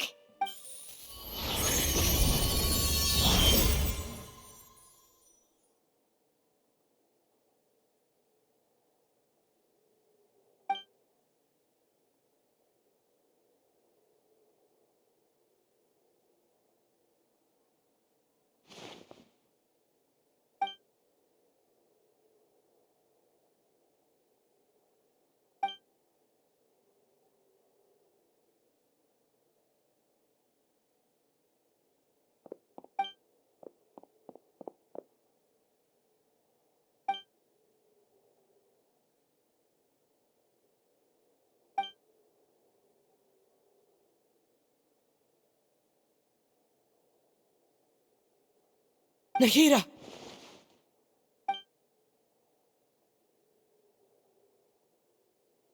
Hey, Nahida!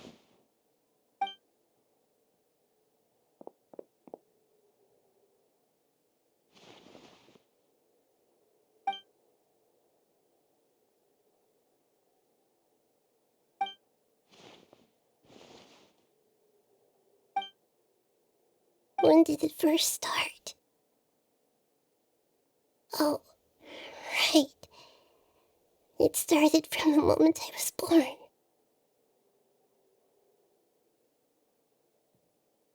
I want to become a worthy Archon. So I've kept studying. Kept listening to my people and their hearts. Kept looking for a way to save Irminsul. So I can catch up. Catch up to Greater Lord Rukkhadevata. But I'm stuck in the sanctuary of Surasthana. The sages are creating a god to replace me. And I'm forced to lock my consciousness in this boundless darkness. Nahida!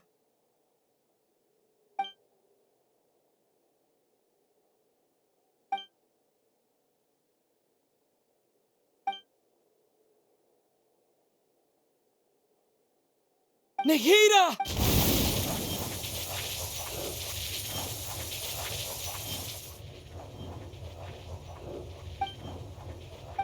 It's so quiet here.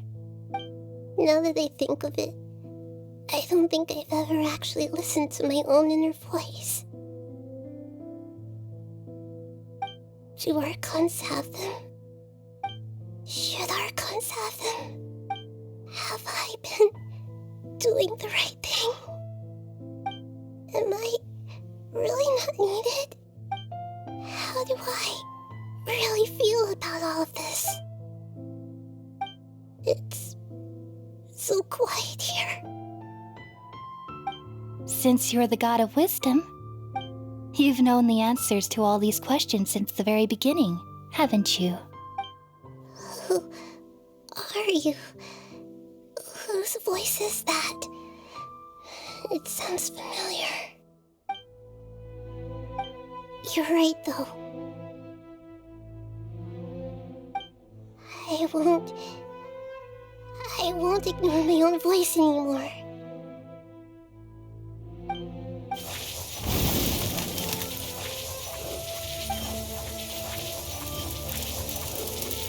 Nahida!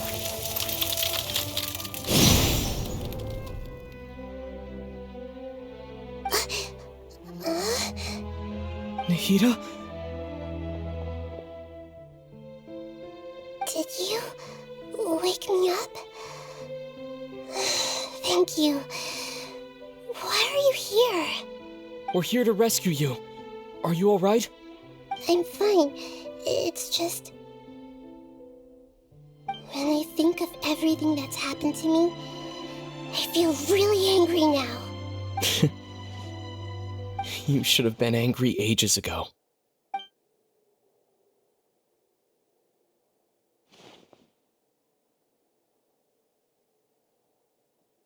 Huh? Oh, you're back! How's everything? That's wonderful news! Great, we weren't locked up for nothing. When you went to wake up Nahida, Paimon was listening for any sounds outside. You were out for a long time. There are fewer and fewer scholars going about now. You think everyone's done with their Nyagarbha Day stuff? Yep, so that means our next act is Nilu's performance.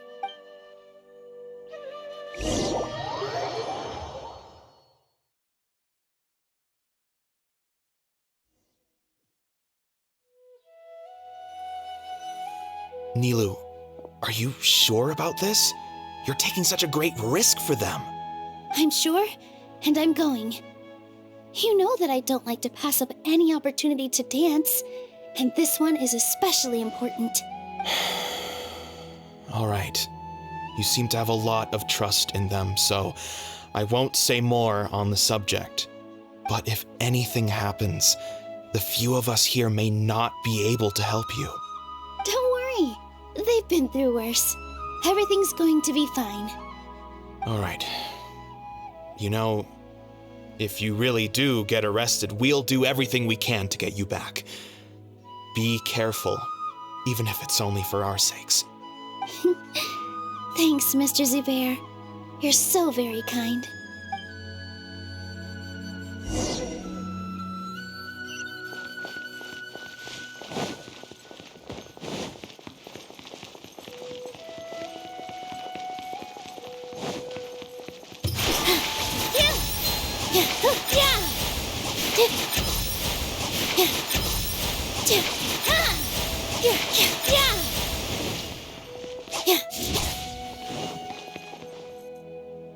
Nilu, how's it going?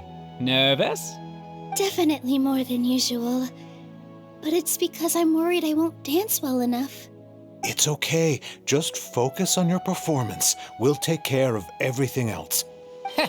You sure know how to talk. Taking all the credit, even though we came here together to help out. Well, thank you both. I'll have to treat you to a meal after all this ends. I really, really appreciate all of your help. Ooh, that sounds great. Huh? How can we say no to that? All right, let's get back to business. Nilu, We'll be here to keep people from going to the academia so they don't interrupt your performance. I was planning on telling them something like, the Academia's been conducting a weird experiment, and some of their test subjects escaped. It's really dangerous there, so stay away. Oh, you couldn't think of anything better? Oh well, I guess it does sound like something the Academia would do. I think it sounds great. I'm counting on you guys. Don't worry, it'll be a piece of cake.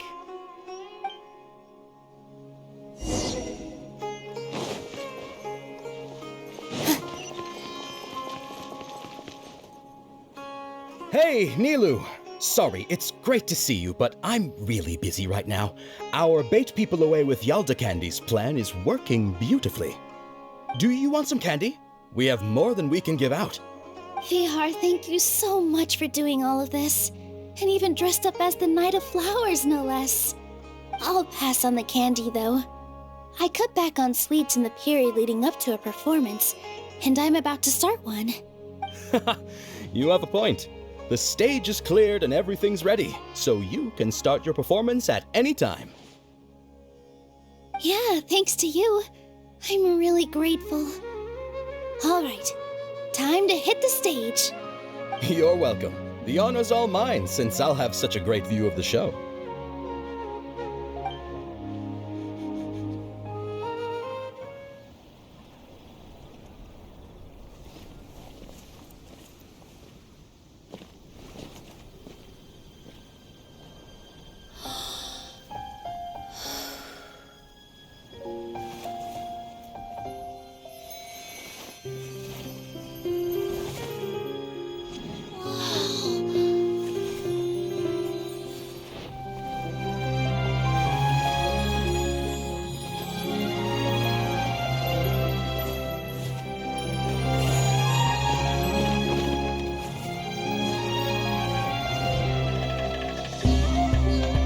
I've never seen a performance like this. This is incredible. Yeah, but I heard that public performances like these have been banned. I can't believe she's doing this here.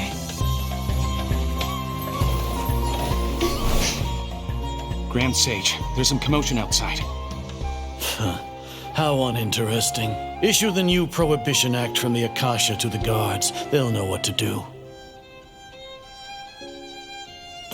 Do you think we should, stop her? Let's just watch for a little bit longer.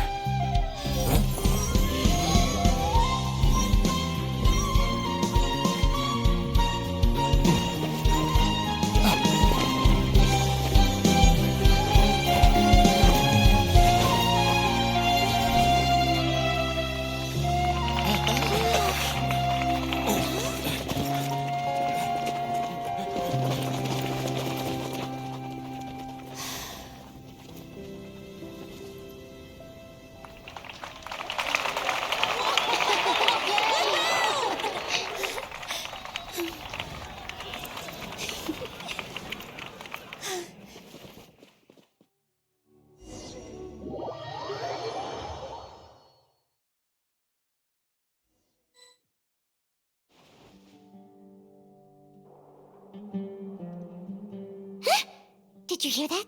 It sounds like a lot of guards just ran by. Does this mean the plan has moved on to the next stage? Yep.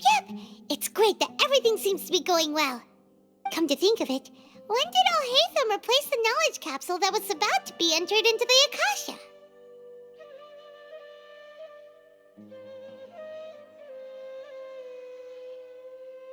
Oh, so that's when he did it! Paimon was too nervous to notice. Speaking of, didn't Alhaitham also yoink the divine knowledge capsule from that mercenary leader in Port Ormos when everyone else was distracted? Oh, it's a time-tested trick of his.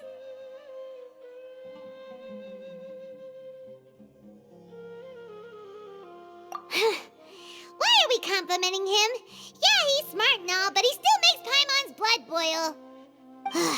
Let's review our plan for this stage again. It's not like we have anything else to do right now anyway, and it'll help us feel more confident. Paimon remembers that Nilu's task was supposed to go a bit like this. Now that Lesser Lord Kusanali's consciousness has been forcefully sealed, the core figures of the Academia and their guards have started to wear their Akasha terminals again. With the Doctor's technological support, they think they have nothing to fear. How despicable of them to rely on such a person. But this is also our chance. I was originally asked to draft the knowledge capsule for the Artistic Performances Prohibition Act when I was still at the Academia. It should be on the Grand Sage's desk right now, and will be entered into the Akasha during the next Nyagarbha Day. Are they really going to stop all artistic performances? That's horrible! I'll make an identical knowledge capsule, but this time I'll smuggle some misleading information into it. We only need to find an opportunity to switch the capsules. Once it's been entered into the Akasha on Nyagarbha Day, if someone were to be seen performing in public, the sages would definitely use that opportunity to announce the ban, and so the misleading information will be disseminated amongst the guards. Sure sounds complicated, but it seems like if everything goes well, we'll be able to get rid of all the guards in the Academia without any effort. That's pretty clever, getting right into their heads. I just have one question. Even if we manage to get the misleading info out to the guards, how can we be sure that they'll believe it? People who are used to relying on the Akasha become less inquisitive, and their ability to distinguish truth from misinformation is significantly reduced. They will view everything the Akasha releases to them as the unequivocal truth. The Akasha will turn humans into machines. I've seen it happen many times. Yikes. Good thing I didn't wear it for long when I was working in Sumeru City. At first, I thought it was a good thing too. By the way, this plan still requires a performer, right? Do you have someone in mind? Nilu of Zubair Theater. I know her really well. We can trust her. I'm kinda hesitant to ask her to participate in a dangerous plan like this, but we can ask her in person. All right. After the guards in the Academia are gone, then it'll be time for me and my stowaway brothers to shine.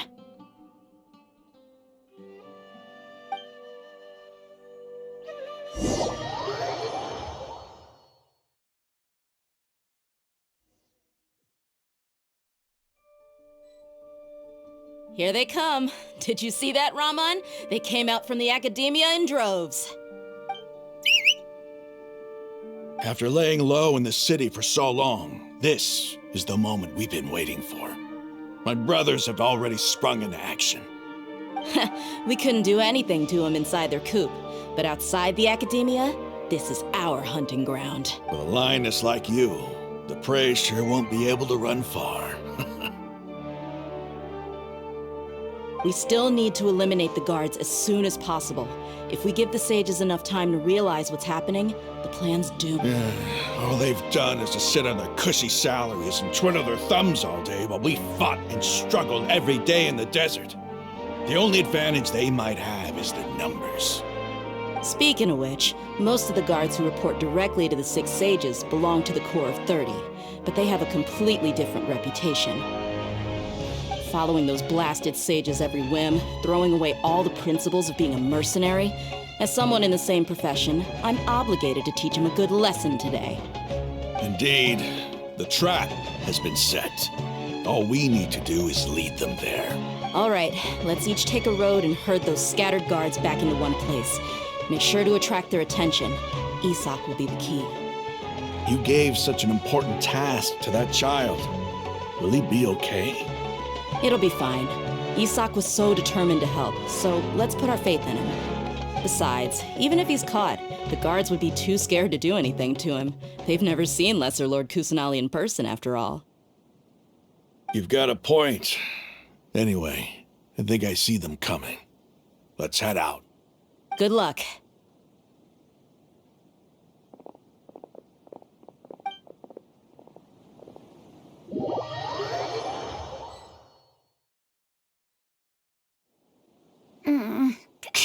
This outfit.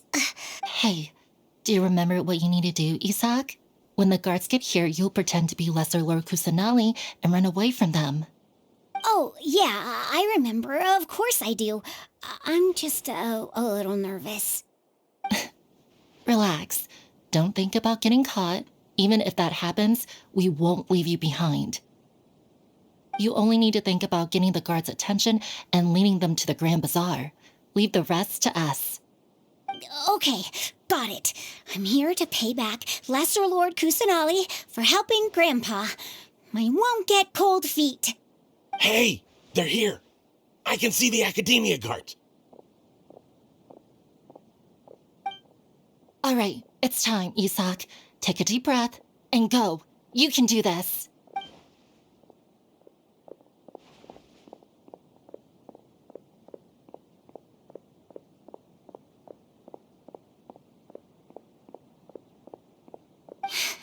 Why is there a guard over there? Did he already run ahead of me? This is different from our plan. But there's no time.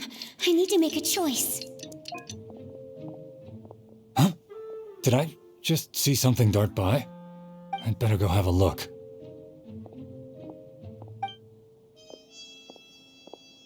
Were my eyes playing tricks on me? I should go check to see if someone's hiding over there. There seems to be nothing here. Just to be safe. Good thing they didn't find me. I was close. I'd better hurry and keep going.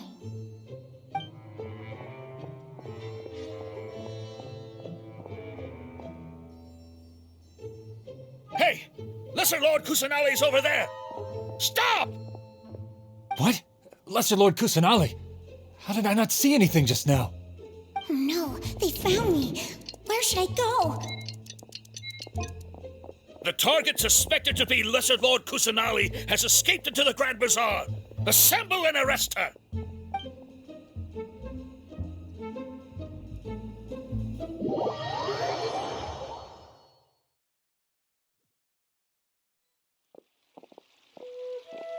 Where did she go? How did she disappear? Did we lose her? Hurry up and find her! Hey, why is your team here? Didn't we say to split up our search? Hurry! Hurry! This place is... Why are you all here? Yeah, isn't it one heck of a coincidence? Everybody's here. What on earth is going on? I suppose that's all of you? Who are you? Did you set us up? What are you planning? Phew, that was rough. I almost got caught. Little brat! So you're not actually Lesser Lord Kusanali. Who exactly are you all? Eremites from the desert? Just some colleagues. Think of this as a business competition, or a personal grudge. After stepping into our traps, stop thinking of yourselves as hunters. Behave like the prey you are.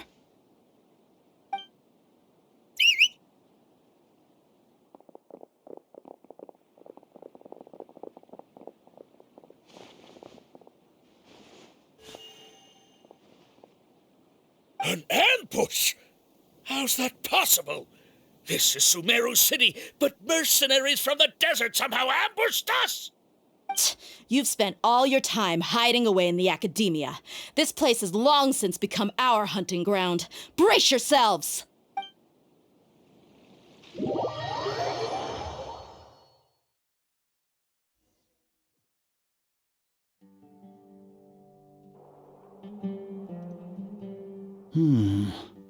This is odd.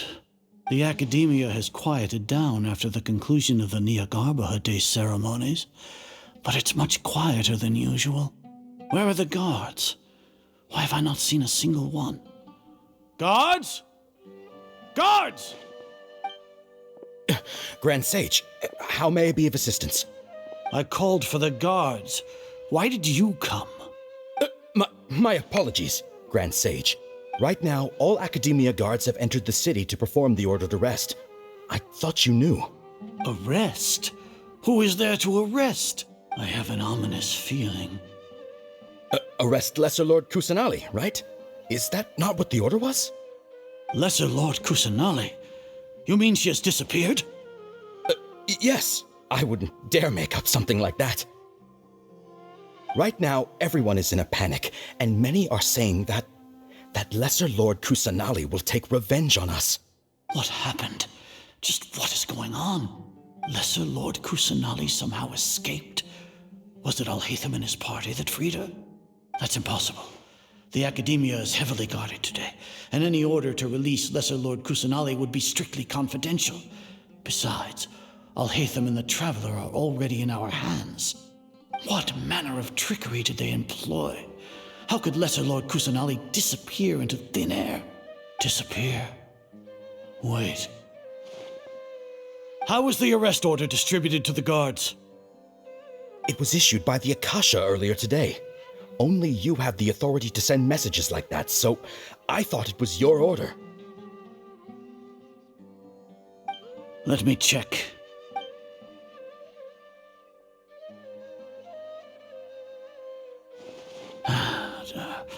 Here. Lesser Lord Kusanali has escaped from the sanctuary of Surasthana. Go to the city and arrest the escapee immediately. The Akasha indeed contains this information, and it clearly appeared in my mind. How did they bypass my permissions to issue this kind of message? Was it the report about the Traveler that Alhaitham submitted? No. I specifically checked that knowledge capsule before entering it into the Akasha. Could that have been a red herring? Well, even if I figure it out now, it won't make any difference. The important thing now is to confirm Lesser Lord Kusanali's status. Have you been to the sanctuary of Surasthana to confirm that Lesser Lord Kusanali has indeed escaped? Confirm? No, I haven't. It may be a bit offensive to say this, but Grand Sage, what you're saying doesn't make any sense. How can the information in the Akasha be inaccurate? What the Akasha decrees is fact. That is common knowledge to all of us. If we have to confirm the information and knowledge from the Akasha ourselves, then how is that any different from us learning that information ourselves? Wouldn't Greater Lord Rukkhadevata's legacy lose its meaning that way? In the beginning, it was I who asked you to believe in the Akasha, to believe in the legacy left by Greater Lord Rukkhadevata. Are you trying to use my words against me? No, Grand Sage. I'm merely confused because I believe in you. I never meant to refute you. Stay here and see if there are any suspicious people around. I'll go to the sanctuary of Surasthana on my own. Yes, Grand Sage.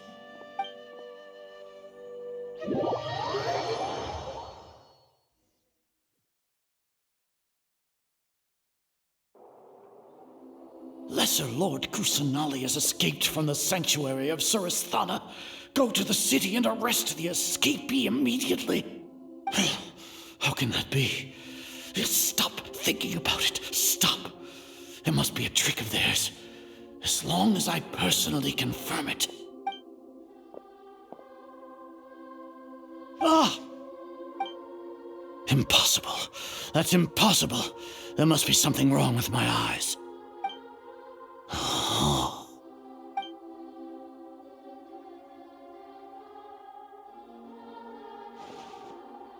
What a comical sight, Azar. Once the Akasha has put certain thoughts into your head, even the Grand Sage can no longer see what's right in front of him. You all can only see the world in your mind, the one you think you know. And precisely because of this, you disregarded Lesser Lord Kusanali's existence. She has been a wise and worthy Archon. Cyno, have you been waiting for a chance like this? The Akasha predicted that you would return to the Academia to confront me, but I didn't expect it to turn out like this. I was careless. No, you were blinded. Your faults stem from your reliance on the Akasha. You're still the same as always. I truly did not expect a proud person like you to cooperate with Alhaitham and the Traveler. People change, Azar. Admit it. The Akasha can't predict my actions anymore. Then tell me, What have you found during your investigation? You want to buy time? This is the sanctuary of Suristhana. Under your own regulations, even Academia staff are forbidden to come here. No one will come to save you. As for the investigation, I've at least confirmed that you are guilty of insurgency against the Archon. A serious crime. So what? Did you do all of this so I would plead guilty in front of you, General Mahamatra? No. I want you to plead guilty in front of the Archon herself. You once said that I had no standing to judge you. So now, how about judgment in the name of a god?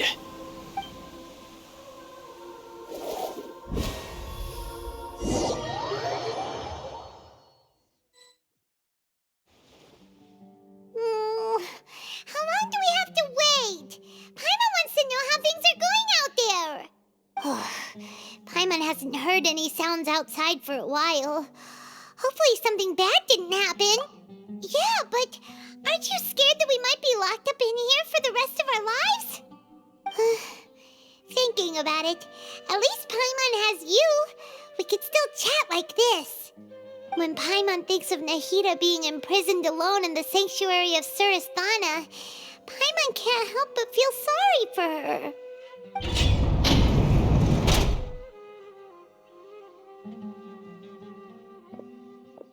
Here comes your savior. Dia! Paimon just knew you would come to rescue us! You two really owe me some big thanks. I had to search through who knows how many guards to find the key here. It felt even more tiring than whacking them. I'm exhausted. Thanks a lot. Need Paimon to rub your shoulders? No, that's, I'll pass. What are you afraid of? Oh, are you ticklish? Now isn't the time to talk about being ticklish. Things in the city and on Cyno's side are both going well. The guards that stormed out of the Academia are all taken care of. The Corps of 30 is in charge of the city's defenses, but we already talked to Asfand. They've been fed up with the sages bossing them around. As long as it doesn't break their employment contracts, they'll turn a blind eye. That's probably because you've been super great friends with them for a long time.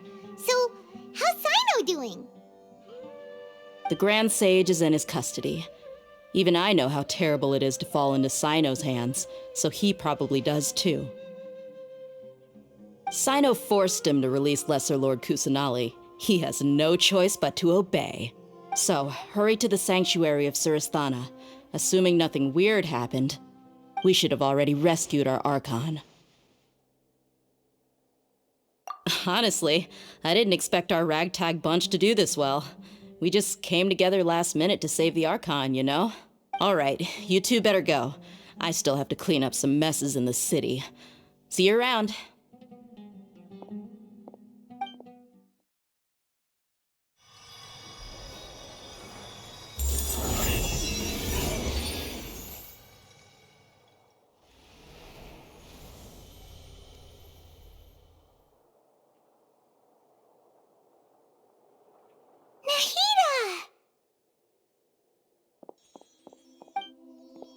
Should I say it's nice to meet you?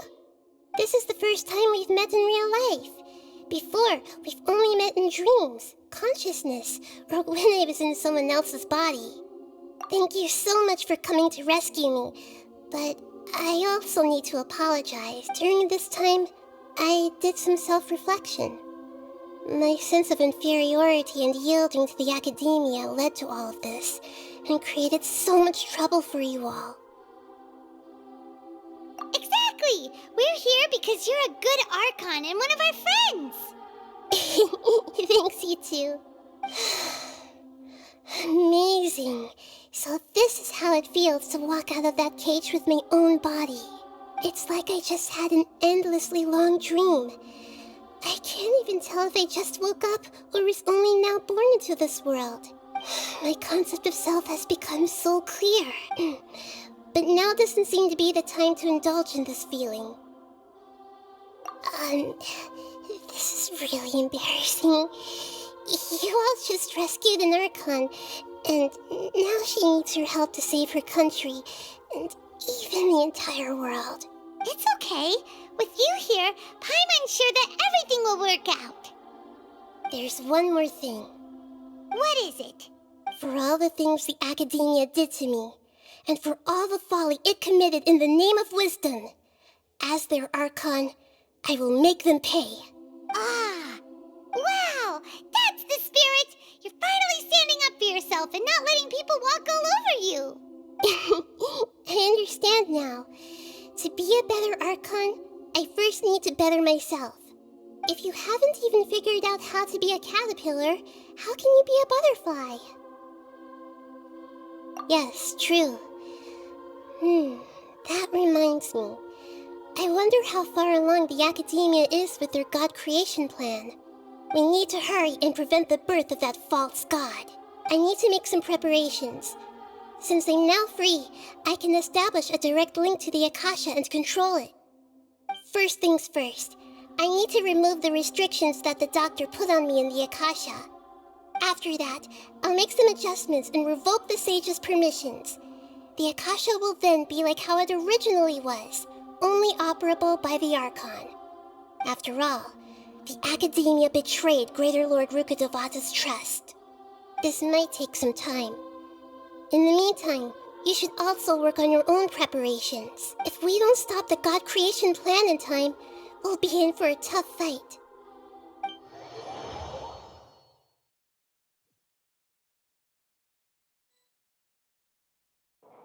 How's it going, Nahida? I'm done with the parts that needed my involvement to complete.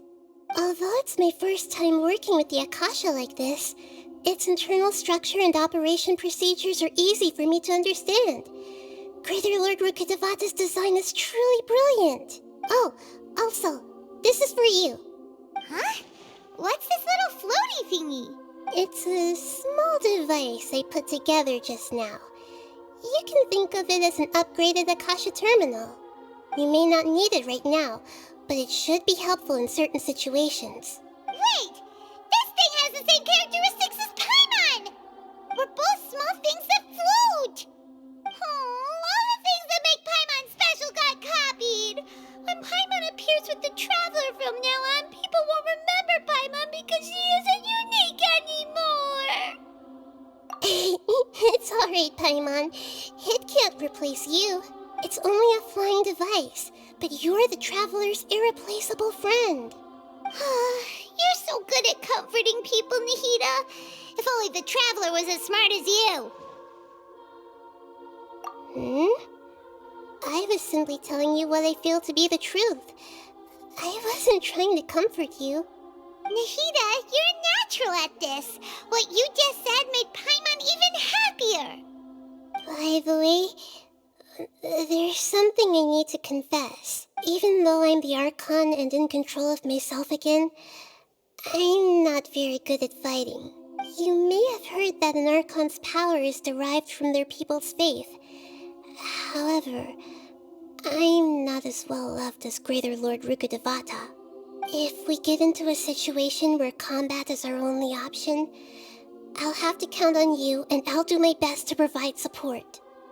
I'm glad I can rely on you. So the God of Wisdom isn't good at fighting? That actually sounds about right. I've located where the false god is. Time is of the essence, so let's get to it. What is this place? Is this really the way we need to go? Wow. Who would have thought there'd be a place like this hidden right slap bang in the middle of the city? The sages wanted to realize their god creation plan without being discovered. The safest and most convenient way would be to build within the Academia itself. That's true. They were already hiding one god, so why not two? Judging from the structure here, the project is a huge undertaking. The sages really saw the god creation plan as their ultimate goal, but this place doesn't look like it could have been constructed by the Academia alone. The Fatui under the Doctor sure didn't hold back. They provided a lot of technological support. Yeah, or else they wouldn't have been that generous. Is that it, though? I've always felt that this doctor is different from the academia sages. He doesn't seem to share their sense of urgency.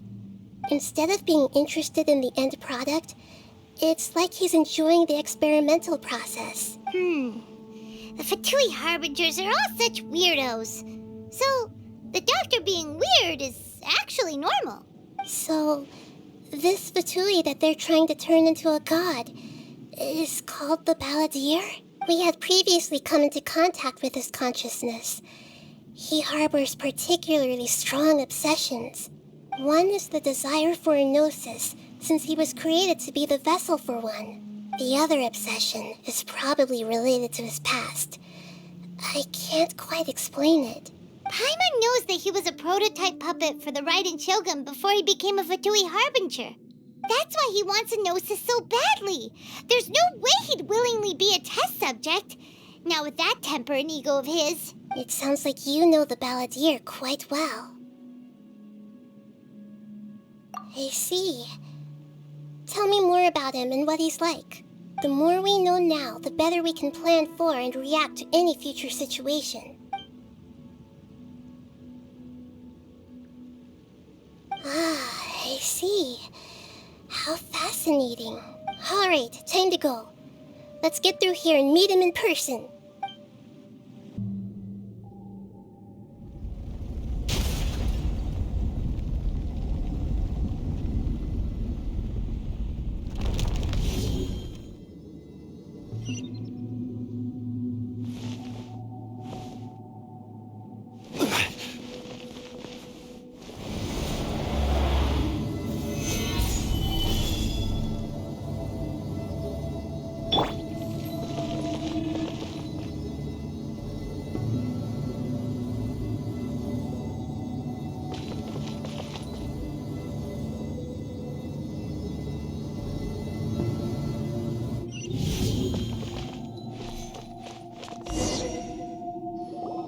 Looking at its operational status, we must prepare for the worst. The god they wanted to create is likely close to completion or already completed. Oh no, what should we do? Paimon can't imagine how hard it would be to fight against a Fatui Harbinger with a gnosis. Are you nervous, Paimon? If you really want to know, of course Paimon's nervous. Aren't you too, Nahida? Yes, I am.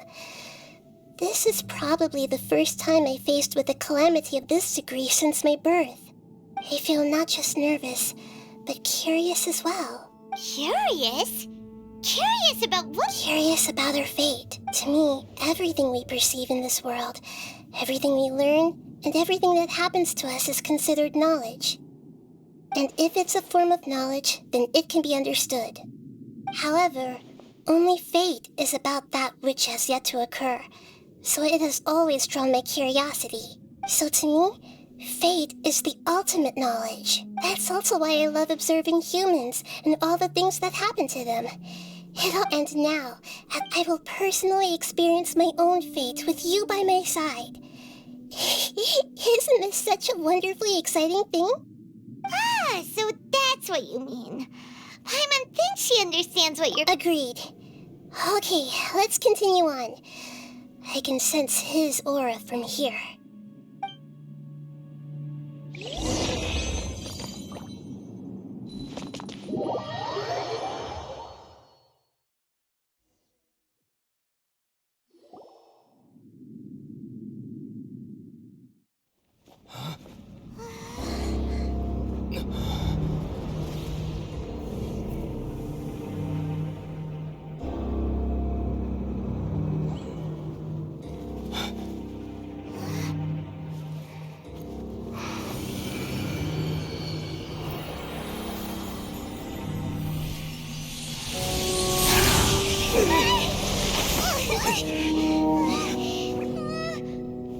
Who would have thought the world would be so eager for my birth? I remember you, Booer, the god of wisdom, and standing beside you, the traveler. Is he all-knowing and powerful now, like Greater Lord Rukkhadevata? No, I can't feel the same kind of divinity I felt from the Greater Lord. It seems that the sages didn't get the chance to infuse the divine knowledge capsules into him. But even still, he has undoubtedly become a true god now. So we're too late? The Balladeer has already become a god? The Balladeer. A long bygone title. When my spirit ascended to divinity, I felt as if I had existed for the same number of epochs as heaven and earth. Looking back, the existence of what once called itself Kunikazushi appears infinitely small and ugly.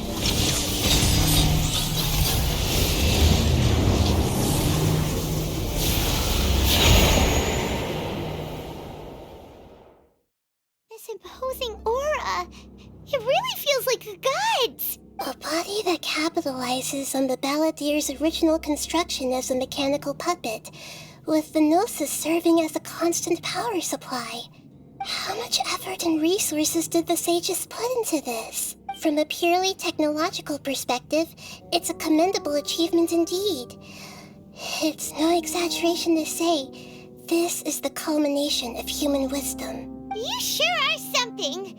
Dishing out compliments at a time like this? But I don't think he's reached the spiritual height of a god.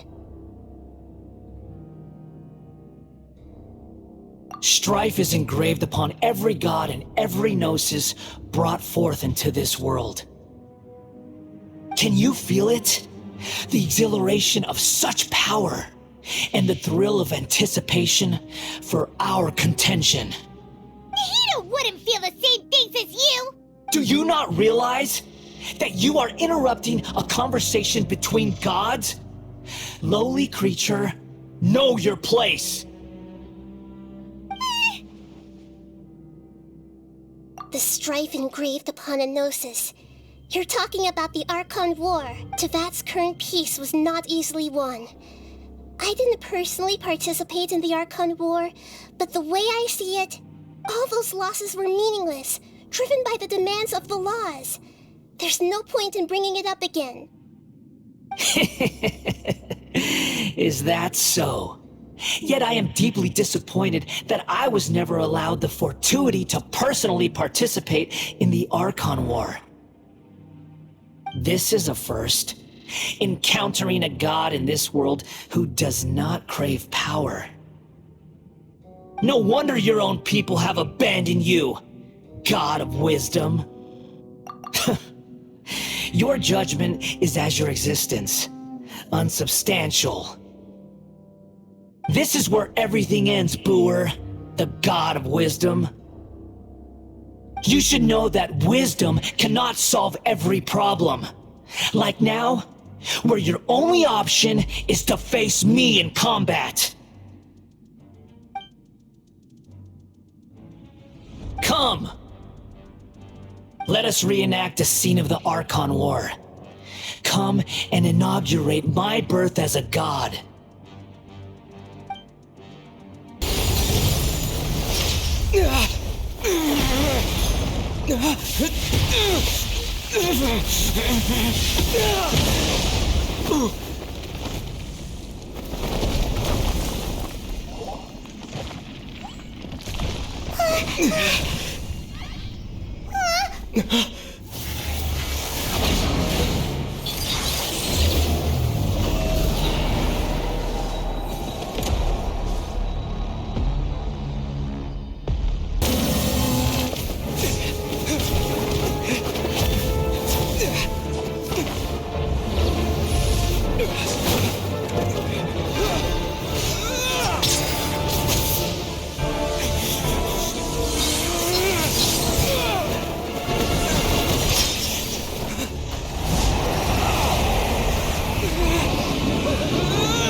This is supposed to be a battle between gods, yet you choose to hide behind a mortal. And now, you're acting like you'd sacrifice yourself for a human. Are you having fun proving a false sense of heroism to yourself, Boor?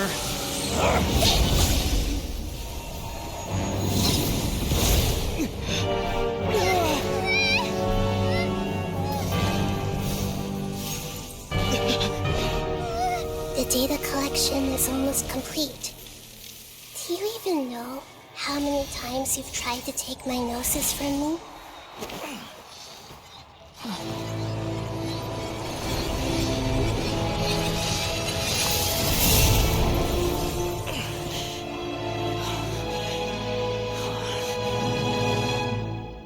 We just concluded the 168th loop. Did you know that in the effort to create you, the people of Sumeru were forced to live through the exact same number of Sub-Zerus festivals and Samsara cycles? The power of dreams. When did you use it on me?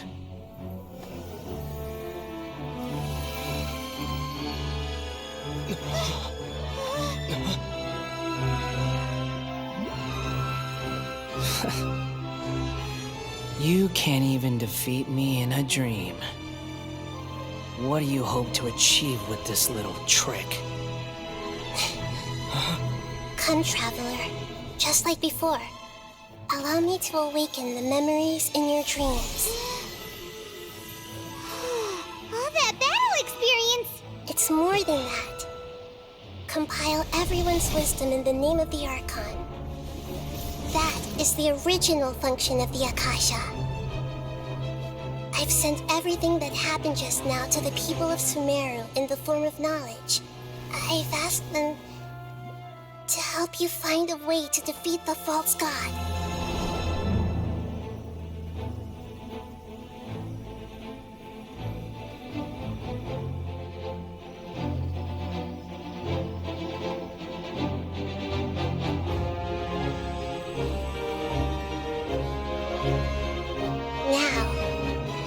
Sumeru's wisdom is at your disposal. Meaningless tricks won't save you.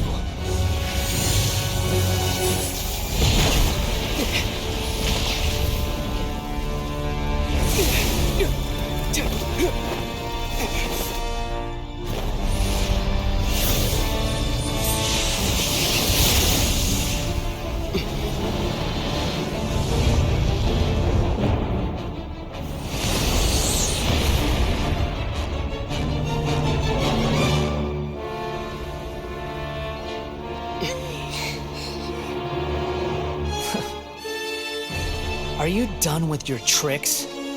Can I finally take this as a real battle between gods? I'll leave this to you, the first sage of Boor.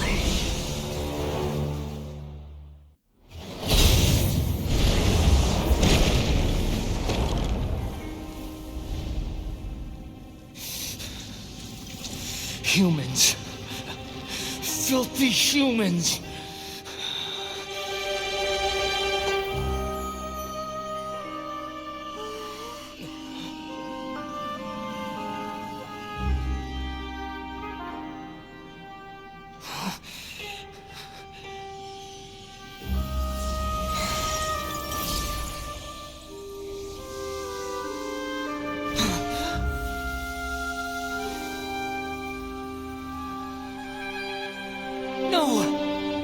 Wait! Please! Anything but the gnosis!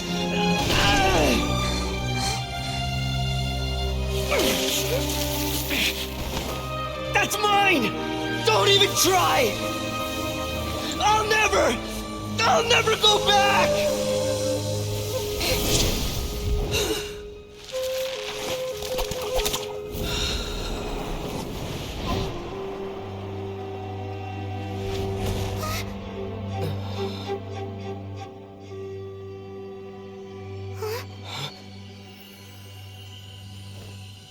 We haven't yet found the answer to the most important mystery.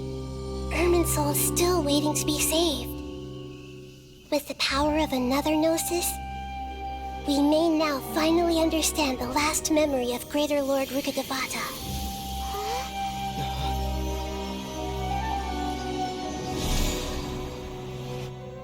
This is... That's right. This is the last memory of my predecessor.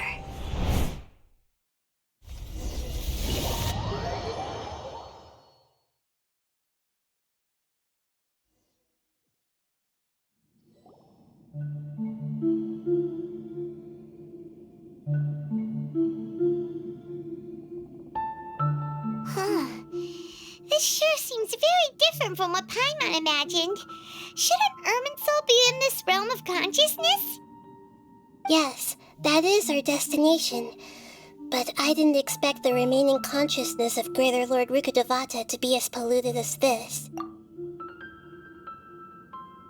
Forbidden knowledge? It seems you know about a concept that even I don't completely understand. Could you tell me what you know?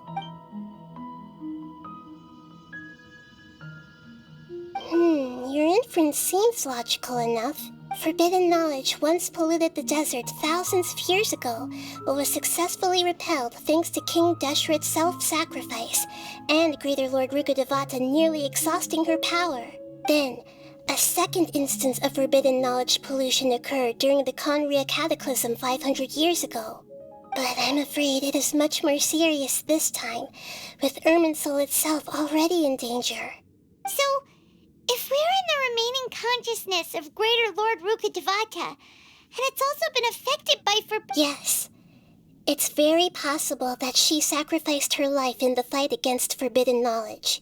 She didn't completely eradicate forbidden knowledge, but if it weren't for her actions, the pollution would have been far more rampant over these past 500 years. The way that everyone, including me, has forgotten everything about forbidden knowledge may very well be due to her restoration of Irminsul. Aww. Do you feel sad, Nahida? I'm just sharing her pain.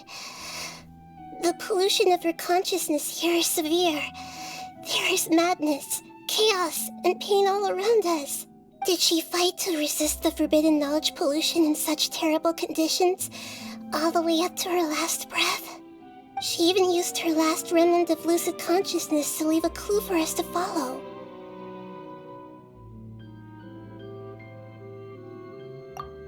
Yes, her words were distorted by forbidden knowledge, so that's all we could hear. But now, we have a chance to find the answer to this mystery. We can cross the polluted consciousness until we found the right path to meet with her lucid consciousness. And then, we'll let Greater Lord Rukkhadevata tell us the truth in person. Each of us need to be mindful of the state of our own consciousness while we are here. Even with the Gnosis' protection, we must always keep a clear mind. Otherwise, we could go mad at any moment. That's so scary. Don't worry, it should be easy enough for you to keep that mind of yours clear, Paimon.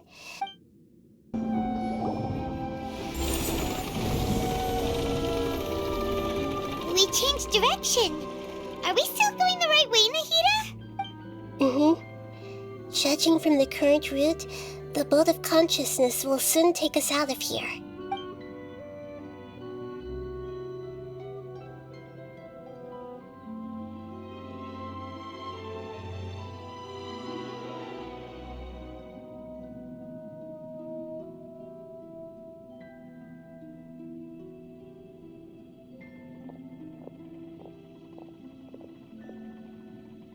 We'll be arriving at our destination soon. How are you feeling?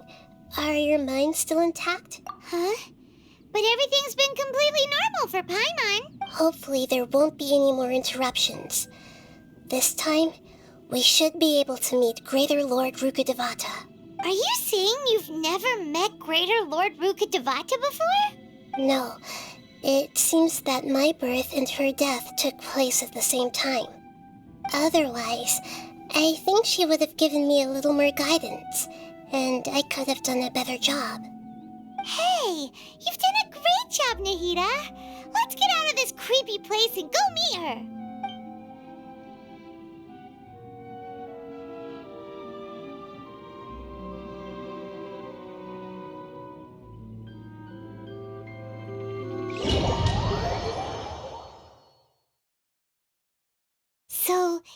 Is this the place you were talking about?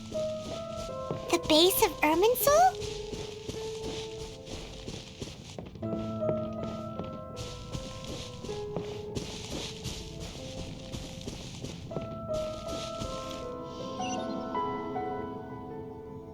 Well, this is the place.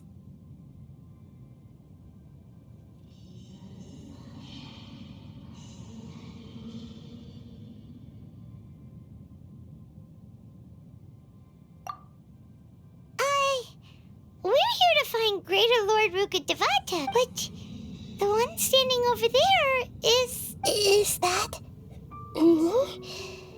She looks exactly like me. Are you Greater Lord Rukkhadevata? Yes, that's me.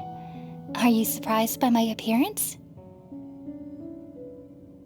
Irminsul and the surrounding lands have been reproduced here as they were years ago. But this is just a realm of consciousness. We are manifestations of the same nature. Hence why we would appear exactly the same. We're of the same nature? Why? Because you are me, and I am you. You are me in the new samsara. The new samsara? As Greater Lord Rukkhadevata, I'm the avatar of Irminsul, and you are the purest branch snapped from Irminsul. Imagine it this way. Even if a tree dies, its branches will eventually take root and grow, continuing the tree's life in another form. I'm merely the remaining consciousness of Greater Lord Rukkhadevata. The real me has presumably died a long time ago.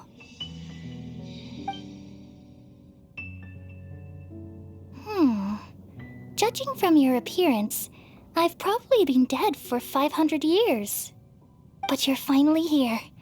My new self in the samsara. If this is true, then am I going to be a great Archon like you someday? Though we share the same nature, our fates are bound to be different. All things have their own fate. When a branch grows into a mature tree, it won't be the same as the original tree. That's why fate is the ultimate knowledge, isn't it? That's a great insight. Yes, very good. It's also precisely why you won't become like me. Really? But perhaps you may become an even greater Archon than I. I already see a determination in you that I didn't possess in my time, and the future that it leads you to will be yours alone. Along with the blessings from your past experiences. Don't worry. The growth of wisdom is like that of a plant. You only need to wait quietly for the flower to bloom. Come to think of it, the sages never had the faintest inkling of the meaning of wisdom. Thank you. Nothing makes me happier than discovering that the Archon I always admired was in fact myself in another fate.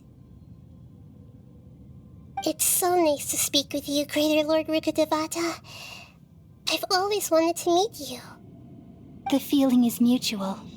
From the moment I snapped the branch off Irminsul and created you, I've also looked forward to talking with you. Could you tell me why you wanted to create me? And what exactly happened when you died? Ah, I see. You're here seeking answers, right? Everything that day, even the sky itself, changed into a color like this. At that time, the seven were all summoned to the nation of Conria. Except for me. I had a more important task to attend to. I had to protect Irminsul. The disaster occurred together with the pollution of forbidden knowledge. At that very moment, with my consciousness connected to Irminsul, I sensed something was wrong. The pain started to torment my mind. By the time I reached Irminsul, it was already displaying signs of corruption. Had I not repelled the pollution of forbidden knowledge with King Deshret thousands of years ago, I might have felt even more hopeless and lost. So what exactly is forbidden knowledge? It's a kind of knowledge that doesn't belong to this world, and a form of truth that can't be understood. It came from the very bottom of the abyss. Even I could never understand it. The world is constantly rejecting it, leading to all kinds of bad phenomena. If we allow forbidden knowledge to pollute Irminsul, I'm afraid the entirety of Tevat could fall apart. So, there's knowledge that even the God of Wisdom can't understand? At that time, I knew I couldn't repel the forbidden knowledge with my strength alone. Which is why I created a device that compiled human wisdom and named it the Akasha. It's truly the world's most amazing invention. Thank you. For a long time, I thought dreams were the fruit of human wisdom. Though it was selfish to do so, I borrowed people's dreams using the Akasha. Well, did it work? Thanks to the wisdom of the people of Sumeru, almost all the forbidden knowledge was cleared from Irminsul. But things didn't go as smoothly as I thought. I had a terrible headache, which gave me an uneasy feeling. And then I remembered that my consciousness was also connected with Irminsul. It brought me knowledge and wisdom, but vile corruption as well. From the very beginning, my existence had been polluted by the forbidden knowledge. Oh no! How could that happen? I've experienced that pain in your consciousness. It must have been a horrible experience. Yes, but my feelings weren't important. The important thing was, even if I died, my existence and everything related to me would continue to exist in Irminsul as memories and knowledge, meaning that the forbidden knowledge couldn't ever be permanently eradicated. And there's no way for me to eliminate myself. It would be a sort of paradox. So, I took the purest branch of Irminsul as my incarnation in the next samsara and left a trail of clues, all in hopes that you would come here and remove me and my pollution from Irminsul forever. Wait, no, I can't. So you realize what that implies.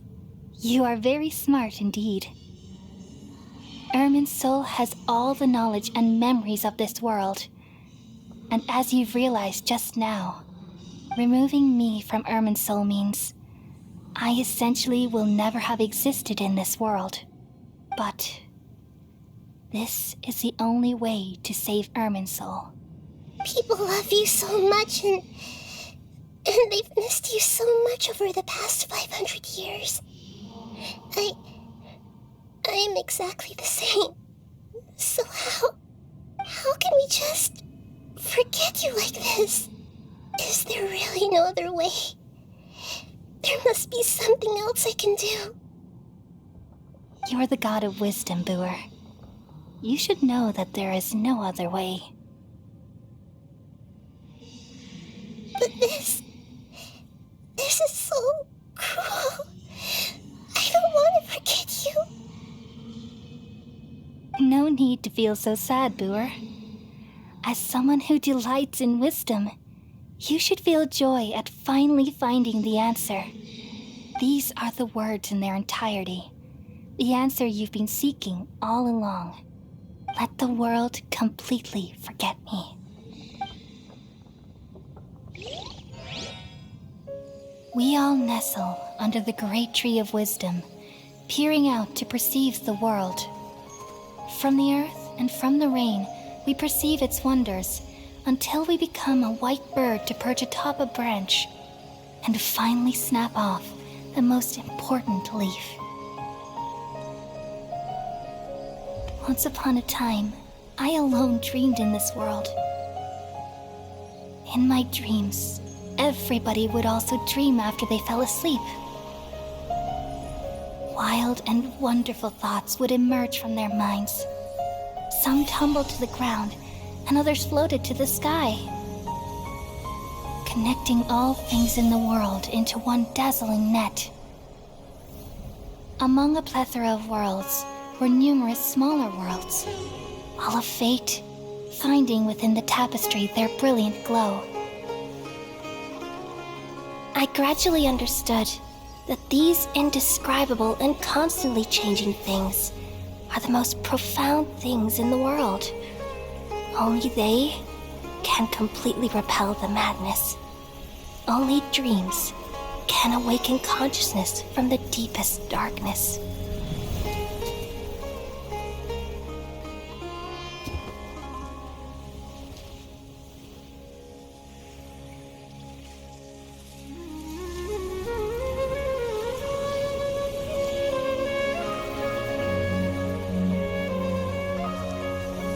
I'm the one who posed this question, yet also the one who sought a solution.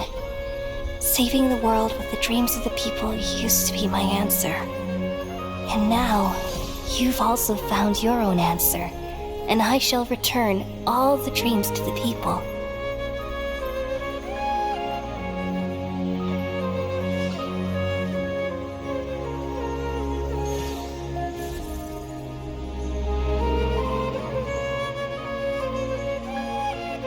Goodbye, people of Sumeru.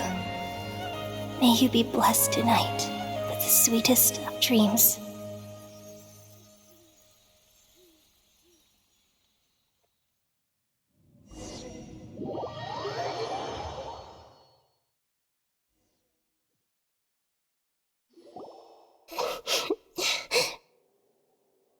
I'm alright.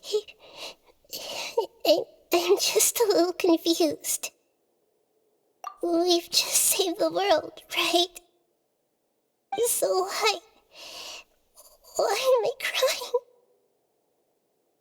I don't know where this feeling inside of me is coming from, but I feel very sad.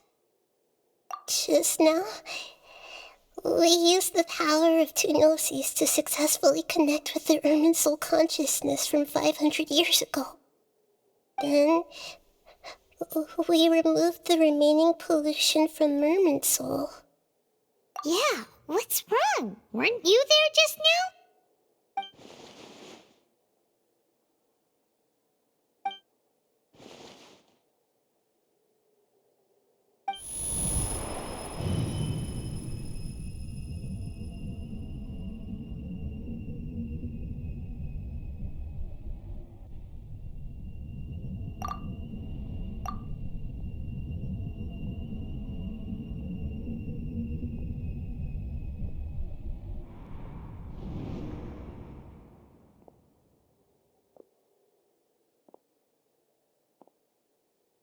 Huh? That sound. Traveler! Paimon! I've been waiting here far too long, but finally I have the chance to be alone with you. All the precious time I wasted has finally paid off. The doctor! What have you done? Just a type of sound wave that can quickly put defenseless people into a dream. As I expected, it doesn't have any effect on gods. This is the only thing of interest I found among the sages' research. I thought I'd take it for a little spin. Don't worry. I know you would never forgive me if I actually killed them. I'm here to negotiate with you. Naturally, I won't do anything dangerous that could potentially damage our relationship. Negotiate with me?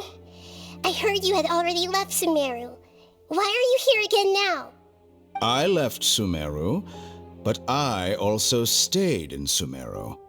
Even the God of Wisdom is restricted by the habits of cognition. How disappointing. You mean there are many different versions of you in this world? An astute guess. Even the same individual will have different cognitions at different ages. A long time ago, I made a major decision in hopes of preserving all my perspectives of how I observed the world.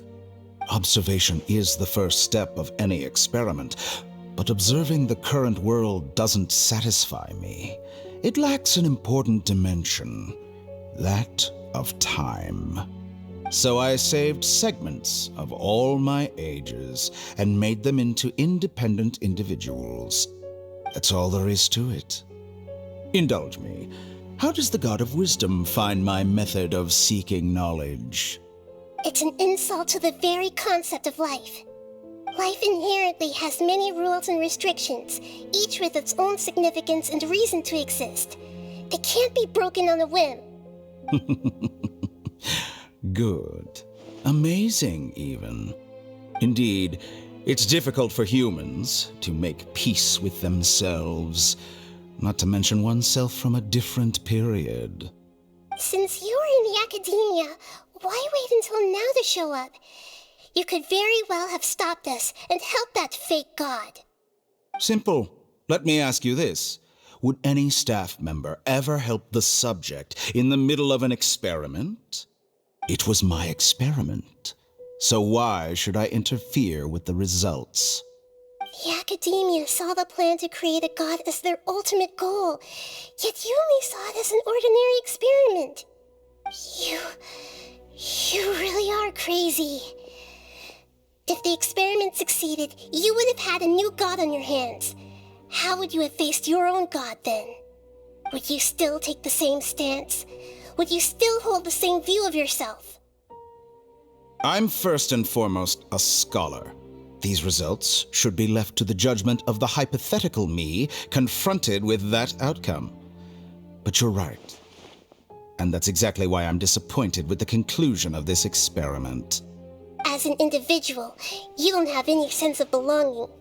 You seem to have even fewer convictions than a typical scholar. Oh no, I certainly have my own convictions. They just don't fit your standards, that's all. All right, that's enough conversation for today. The experiment is over, and it's time to tidy up the equipment and reclaim any useful materials. For example, the Gnosis. Lesser Lord Kusanali, you're an intelligent Archon. I'm sure you understand the disparity in our combat abilities at this time. Besides, you have no way to use that Electro-Gnosis in battle. Didn't you say you were here to negotiate with me? Somehow, it's starting to seem like you intend to take it by force now. I'm merely stating a fact. After all, I'm also a scholar. Naturally, I hope to show proper respect and dignity to the God of Wisdom. Your hypocrisy is built on absolute confidence. I understand your scheme, but... what if I were to destroy the Gnosis now and awaken the heavenly principles? Awaken the heavenly principles? Do you think that's really possible? The heavenly principles have been silent for many years, but the Gnosis are symbols of their control over Tevat and all the laws. Will the destruction of a Gnosis attract the attention of the heavenly principles? And if so, how do the Fatui plan to deal with the consequences? Do you dare to gamble such a possibility with me? Gamble? How surprising. I thought you would show evidence or use rigorous reasoning to prove your point. The word gamble is the last thing I expected to hear from the God of Wisdom. But this is a clever move. You must have seen through me when I first captured your consciousness. As a scholar, I respect all possibilities. This has always been my principle and is an essential trait as an experimenter. Indeed, I can't ignore this possibility. So tell me then, what are your conditions? This foreign Gnosis will only lead to disaster if it stays in Sumeru. But this electronosis is the prize I obtained after defeating one of your fellow Harbingers. Now, as the one who initiated this cascade of events, shouldn't you pay the corresponding price? Price? Interesting. What price would you have me pay? How about erasing all your other segments? So this is how you wish to restrict me, the most threatening opponent of the Nation of Wisdom. What you request of me is like plucking out the eyes I have placed in the dimension of time. Segments are extraordinarily difficult to make. They require extremely rare resources and enormous amounts of time and effort, requiring me to destroy them all here and now. Bravo. A suitably wise decision on your part. Yes, how very interesting. Can I assume that you have long been wary of me? Among all the versions of me, this segment you see now is the most selfish. If it weren't me, your idea wouldn't have worked. What did you see when you were imprisoned? You were observing me, and that's how you know I've long grown tired of their doubts and endless arguments. Like you said, it's difficult to make peace with yourself. Being as smart as you are, have you managed to do that? I see. If you think all those versions of me are worth a gnosis, then deal. You sure didn't hesitate much. Is the relationship between all the versions of you really that bad? I don't think there's any need to dwell on that. The surplus versions of me can be exchanged for a gnosis. Do you think anyone can offer themselves at a higher price? Besides, with my abilities, it's only a matter of time until I find better perspectives. Perhaps it's best to say, you're just temporarily ahead. But what I'd like to know is, how can you be sure that I've really erased them? I can see your remaining honesty.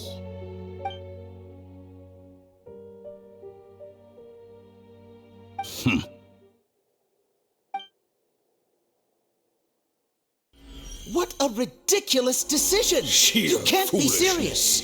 How could I have been so short-sighted? You think this is the end? Wait, I'll have quit. You'll make this moment count. You will regret this. Well, have you confirmed that it's complete? Here, take it. The future of Sumeru City will be in my hands alone. I will shut down the Akasha and let curiosity and the thirst for knowledge drive the realm of academics once again. There won't be any further gaps for you to exploit. It truly pains me that my academic achievements have never been appreciated in my homeland. Of course, I have no interest in being rejected by this city for a third time. Another chess piece. And where is your dendronosis? Don't be greedy, Harbinger of Snezhnaya. No, this is a different transaction. If you intend to turn off the Akasha anyway, then there's no further use for the Gnosis of Sumeru, is there? Besides, isn't it the Archon's duty to deliver what's desired of the Seeker? Oh, judging from your expression, you don't seem to find the idea very agreeable. Then let's think of it this way. Since you're the god of wisdom, how about I exchange some knowledge with you? People exchanging knowledge with the god of wisdom is the stuff of legends. Yet here you wish to exchange knowledge for the god of wisdom's property. Arrogant as that is, it has piqued my interest. Let me ask you, have you in all your mighty knowledge ever heard the rumor that the skies of Tevat are fake? Huh? That's the secret hidden by Irminsul concerning the truth of this world.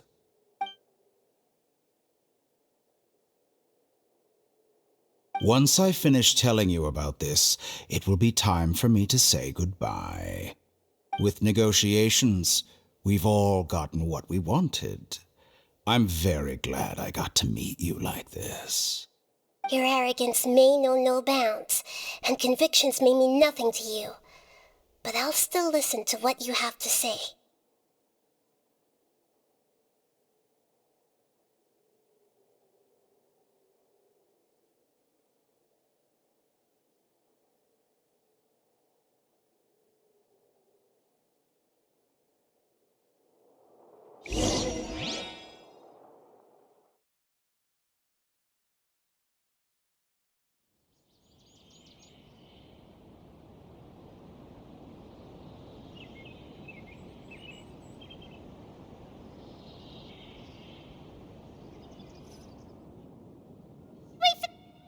Together!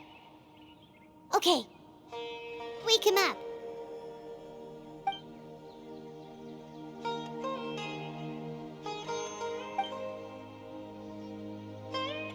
Are you awake? Kali says it's time for breakfast. Come on, get up!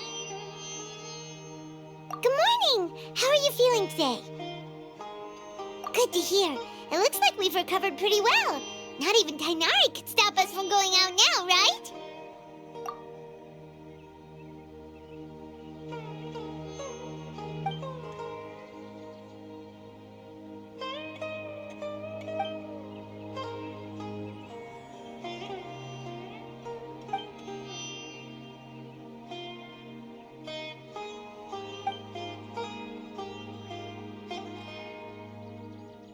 Come on, Traveler, let's go!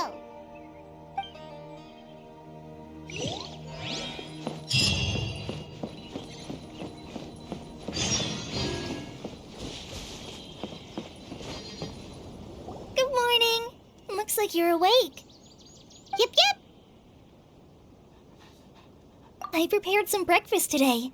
Please have a taste. I hope you'll like it. It's nice to have you here so we can eat something yummy. Well, now that I've recovered from Elazar, I'm feeling better than ever. I can even prepare 4 or 5 meals a day now. And Paimon bets they're all delicious. Oh, by the way, someone brought a letter for you after you went to sleep last night. Nope. Paimon wanted to read the letter with you after you woke up, so Paimon didn't open it. All right, let's read it now. Oh, it's from Nilu. Ahem. We're going to hold a feast at the Grand Bazaar and celebrate Cyano's reinstatement as the General Mahamatra. As heroes of Sumeru, please be sure to attend. I'll wait for you. The date of the banquet is written on the back. It's in 2 days. Oh, I've also heard that you've become heroes here as well. That's amazing. Sometimes I'm really envious of strong and confident people like you. Oh, you're embarrassing me. Anyway, let's go to the Grand Bazaar to have a look.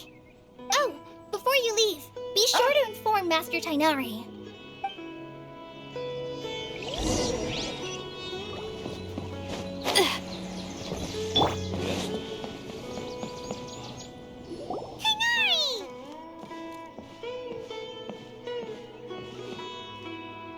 Good morning. How do you feel today? We feel much better. How about you? I'm recovering well. Thanks for asking. But from the looks of it, you seem to be already busy with work again. It's fine. I'm not that busy, really. The Elazar patients have recovered, as well as Hypatia. For now, I only need to tend to my Forest Watcher duties. It seems once Irminsul started getting better, everything else started to recover too. Yes, but there are still some residual effects. The withering is one example. Though it won't spread anymore, the existing zones won't just disappear.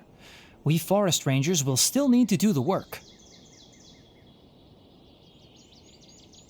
By the way, we have some good news. Cyno got his position back. This news is hardly new. He had already mentioned it to me before. Huh? You mean he was already here? Why didn't he come to say hi to us? He visited once, but he was afraid of disturbing you while you were resting. He just asked me a few questions and left. Then you probably already know all about the celebration feast. Celebration feast? No, I haven't heard anything about that. Huh? But didn't Nilou say in her letter that they would celebrate Sino? He didn't tell you? Perhaps, or alternatively, he doesn't know about it either. Come to think of it, Sino doesn't seem like the type who'd enjoy a celebration feast. You and Kale are both Sino's close friends. Why don't you come to the feast with us? Kala has taken over some of my tasks these days. I don't think she'll have time for it. Not to mention me. You see, some VIPs have come to the forest recently. Huh? VIPs? Very important Paimons? Well, technically speaking, they are former VIPs. The sages involved in recent incidents have begun their training in the Avidya forest, and the people they had previously imprisoned have all been released. Huh? Yes, he's a little weak, but he isn't injured and his condition is stable. Lesser Lord Kusanali, in her boundless mercy, has decided to spare Azar and the other wrongdoers. Supposedly, they were ashamed of their shallow ideologies and have decided to dedicate the rest of their lives to cultivating wisdom in the Avidya forest. When they learned that Lesser Lord Kusanali had defeated the Balladeer and saved Irminsul, they were shocked at first, but also became happy, feeling that the sacred light guiding them on the path of discovering wisdom had begun to shine once again. As a result, work has increased for the forest rangers. That sounds really exhausting. There's nothing we can do, really.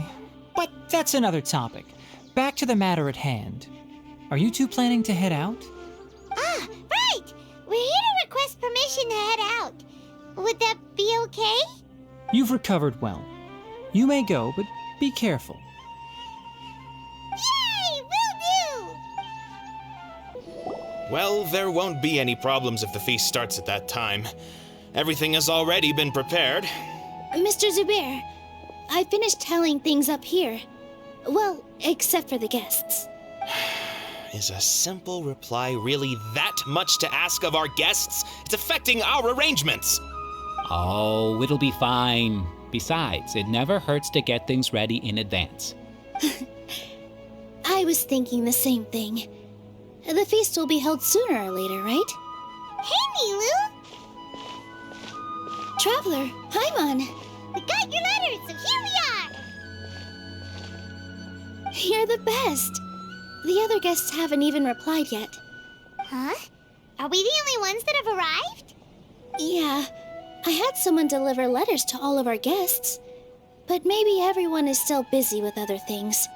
Look, I get it. Sumeru is in an extremely important period of transition right now, but even if your friends are important figures, they shouldn't just ignore your request like this.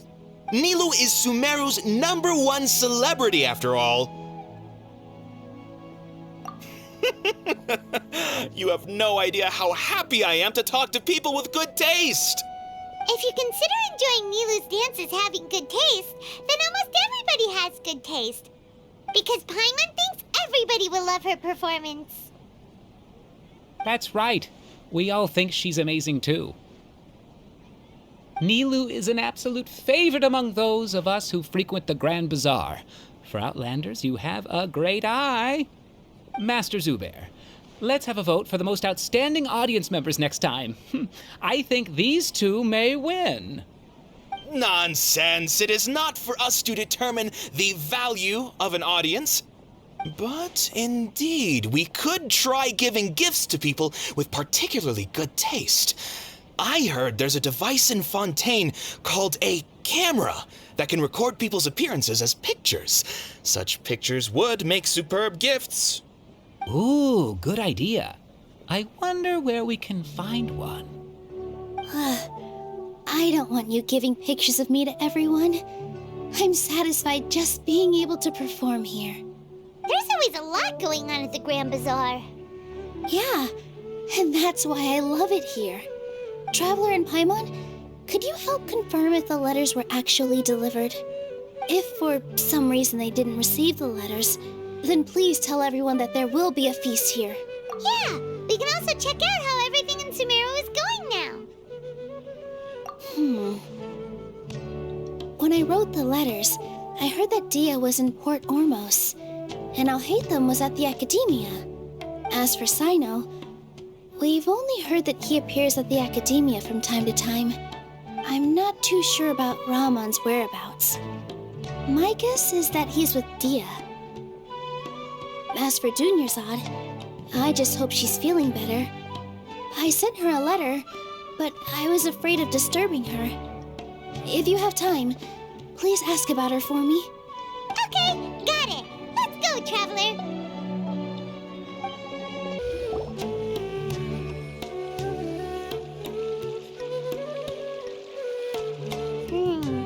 We haven't seen Alhaitham anywhere.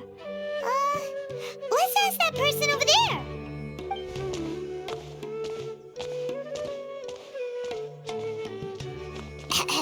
Hey there, have you seen Alhaitham around? Yes, it seems Scribe Alhaitham has gone to the House of Dana. You should be able to find him there. But you're already the second group of people I've seen looking for him today. He must be quite the busy man. Oh? Who else was looking for him? Mr. Cavey was just here asking about him. You wouldn't believe how terrible their relationship is. And now you two are here. Don't tell me everyone's here looking for gossip about the sages. No way! We're strictly here on business. Ah, I see. Sorry, I thought maybe everyone's as interested in rumors about the sages as I am.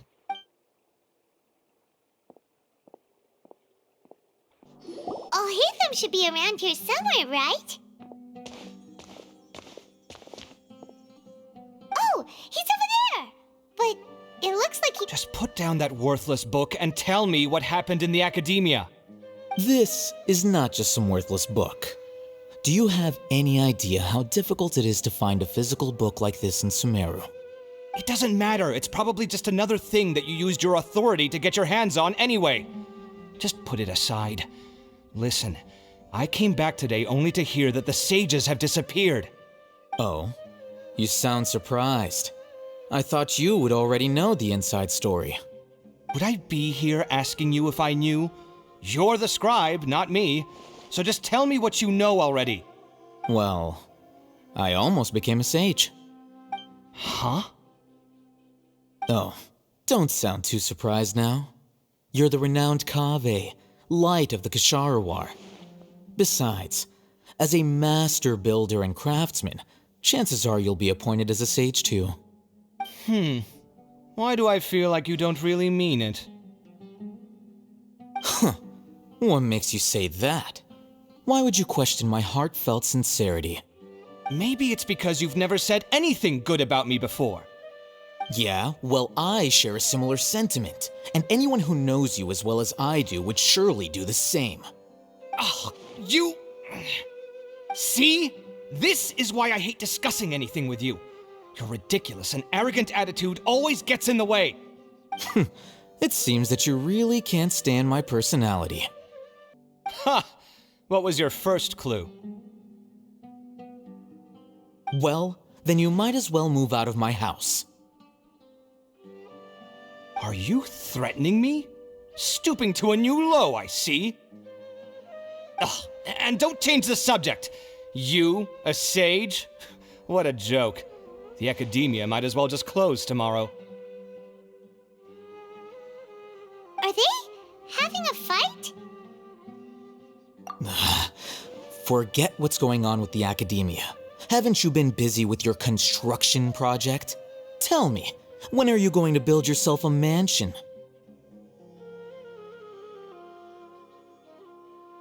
Don't get me started. I get angry just thinking about it. So, what great building did our master architect work on this time? Like I need to tell you. Keep your nose out of my business. No, I think we deserve to know. Where were you when Sumeru needed you most?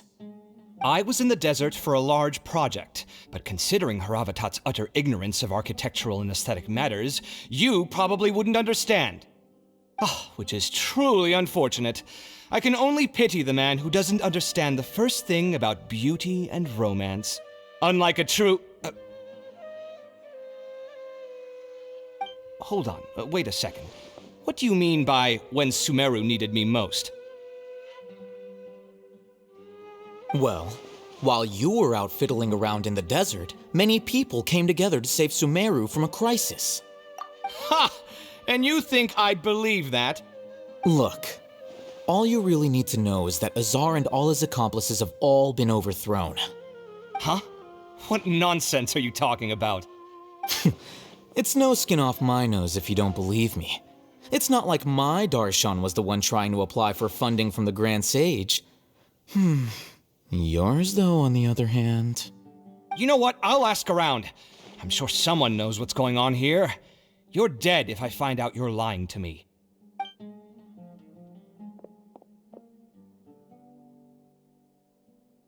Hey, Alhaitham!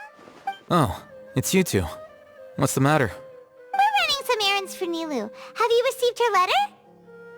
Letter? Nilu said she sent out a letter inviting everyone to a celebration feast in 2 days at the Grand Bazaar. We'll also be celebrating Zino's reinstatement as General Mahamatra. If she addressed the letter to Alhaitham of the Academia, then the letter should have gone to my office. I've been busy these days, so I haven't had time to check for any new mail at my office. I only now have some free time to attend to personal matters. Have you always been so busy with your work? Of course not. I'm only busy these days because several sages have been dismissed recently and the whole Academia was practically turned upside down. Kainari told us they all went to train in the Avidia Forest. Apparently they will spend the rest of their lives there. That is already the best possible ending for the likes of them. 4 of the 6 great sages were possessed by their desire for power and attempted to create a new god. In order to pull it off, they even imprisoned the other 2 rational sages. To imagine such things could take place in the Academia. I don't know where to begin. Yeah, you're right. Feels kinda strange to hear them called that after all this time. But then again, the 6 great schools sounded pretty impressive too. Yes, at least that's how they're supposed to sound. It's said that when the Academia was first founded, the Dendro Archon herself established the 6 great schools, each representing one of the 6 different types of wisdom. Numerous Darshans have sprung up and faded. Only the 6 Darshans attaching themselves to the 6 great schools have stood the test of time and obtained permanent seats in the Academia. Now, the 6 Darshans are nearly synonymous with the 6 great schools, and the leaders selected for the schools are the 6 great sages. Among the 6 great sages, there is one central leader, the Grand Sage. Unfortunately, only the sages from Vahumana and Amorta remain now. They were imprisoned for opposing Azar, and were only rescued after Azar's downfall. So who's managing things in the other 4 schools now? Do they need to find someone new? Yes. Normally, new sages are selected based on a strict set of criteria. Oh, didn't you just say something about becoming a sage? If they pick you, then we'd have a huge connection in Sumeru. Yes, about that. You didn't let me finish my sentence. The person in charge of personnel affairs nominated me to be the Grand Sage in place of Azar and help Lesser Lord Kusanali manage the Academia. But I refused. Huh? But why? Can't you be a little more ambitious? I'm not even interested in being one of the 6 great sages. Like I said before, I don't like being a leader. Oh, all right. So are you busy these days trying to find others to take the job? That's not my job either. I'm only responsible for handling important affairs within the Academia before the new sages take office. And the first thing I'll do is reject Kasharawar's application for funding. By the way, who was that other person just now? Is he your friend? Do we look like friends? Paimon doesn't know. That's why Paimon's asking. His name is Kaveh, my roommate. You could say he's the representative for Ksharawar scholars. Which is exactly why he always has so many problems. So everything that's happened recently must be a huge change for for the people of Sumeru. Such is the work of the Academia Scribe. Well, anyway, no matter how busy you are, since you are our planner, remember to attend the celebration feast in 2 days. All right, I'll see you there.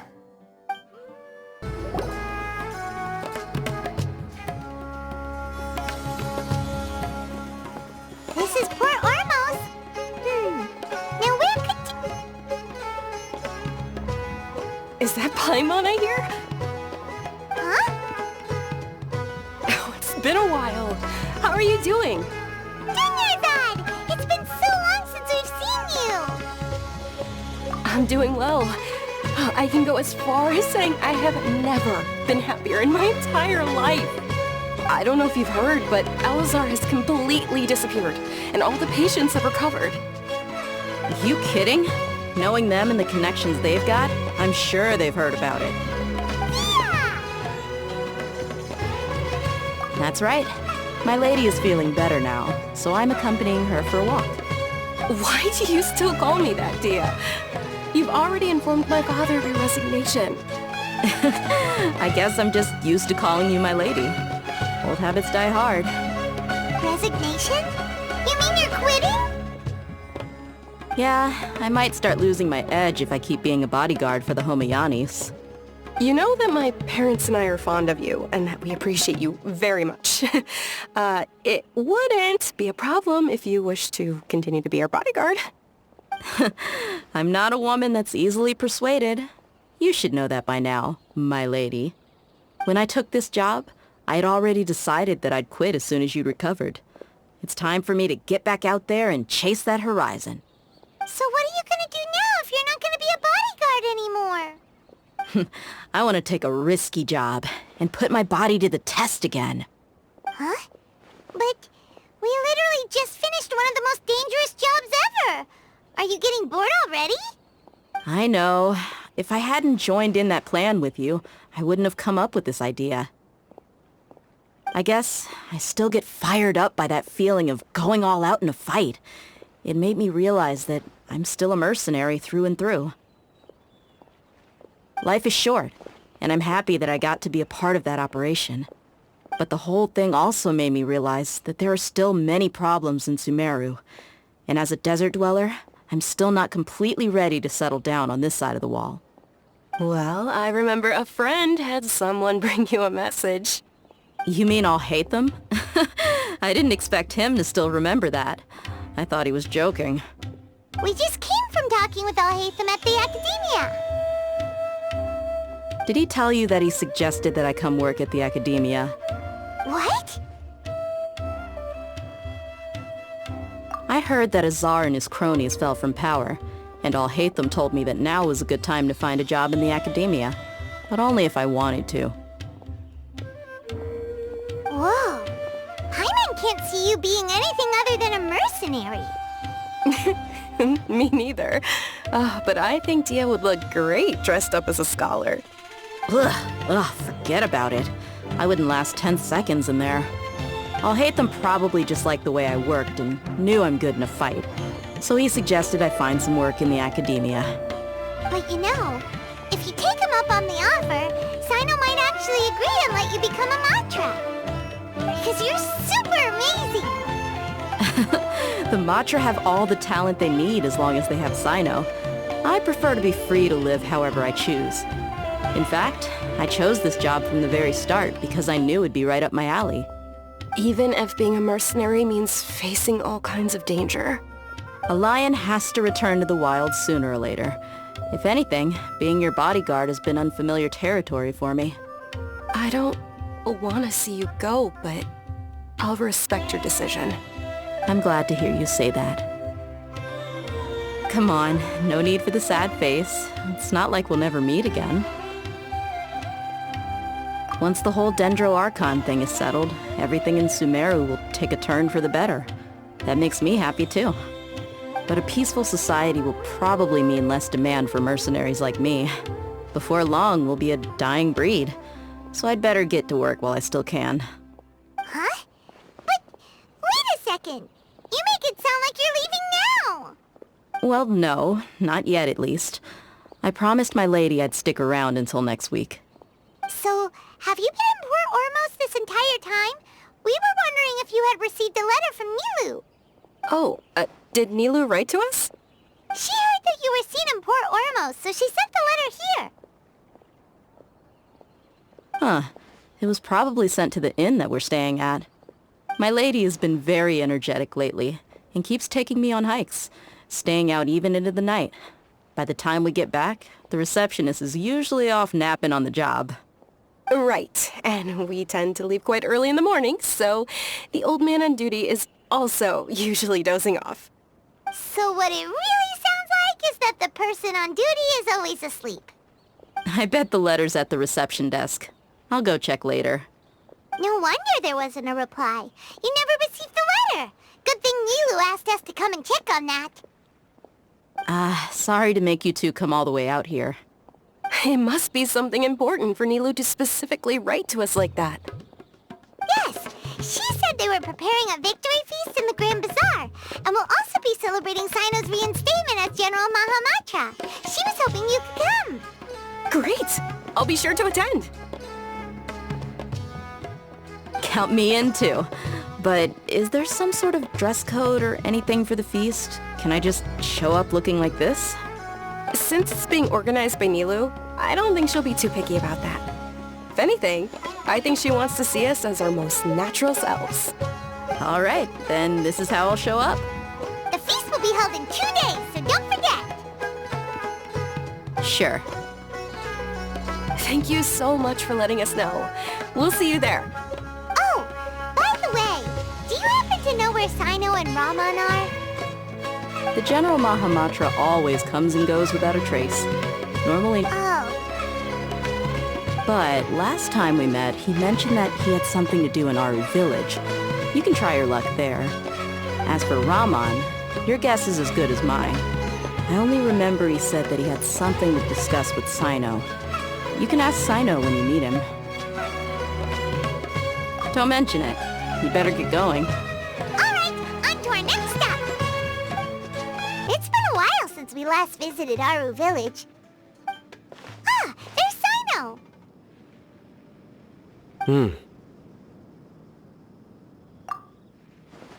What brings you here?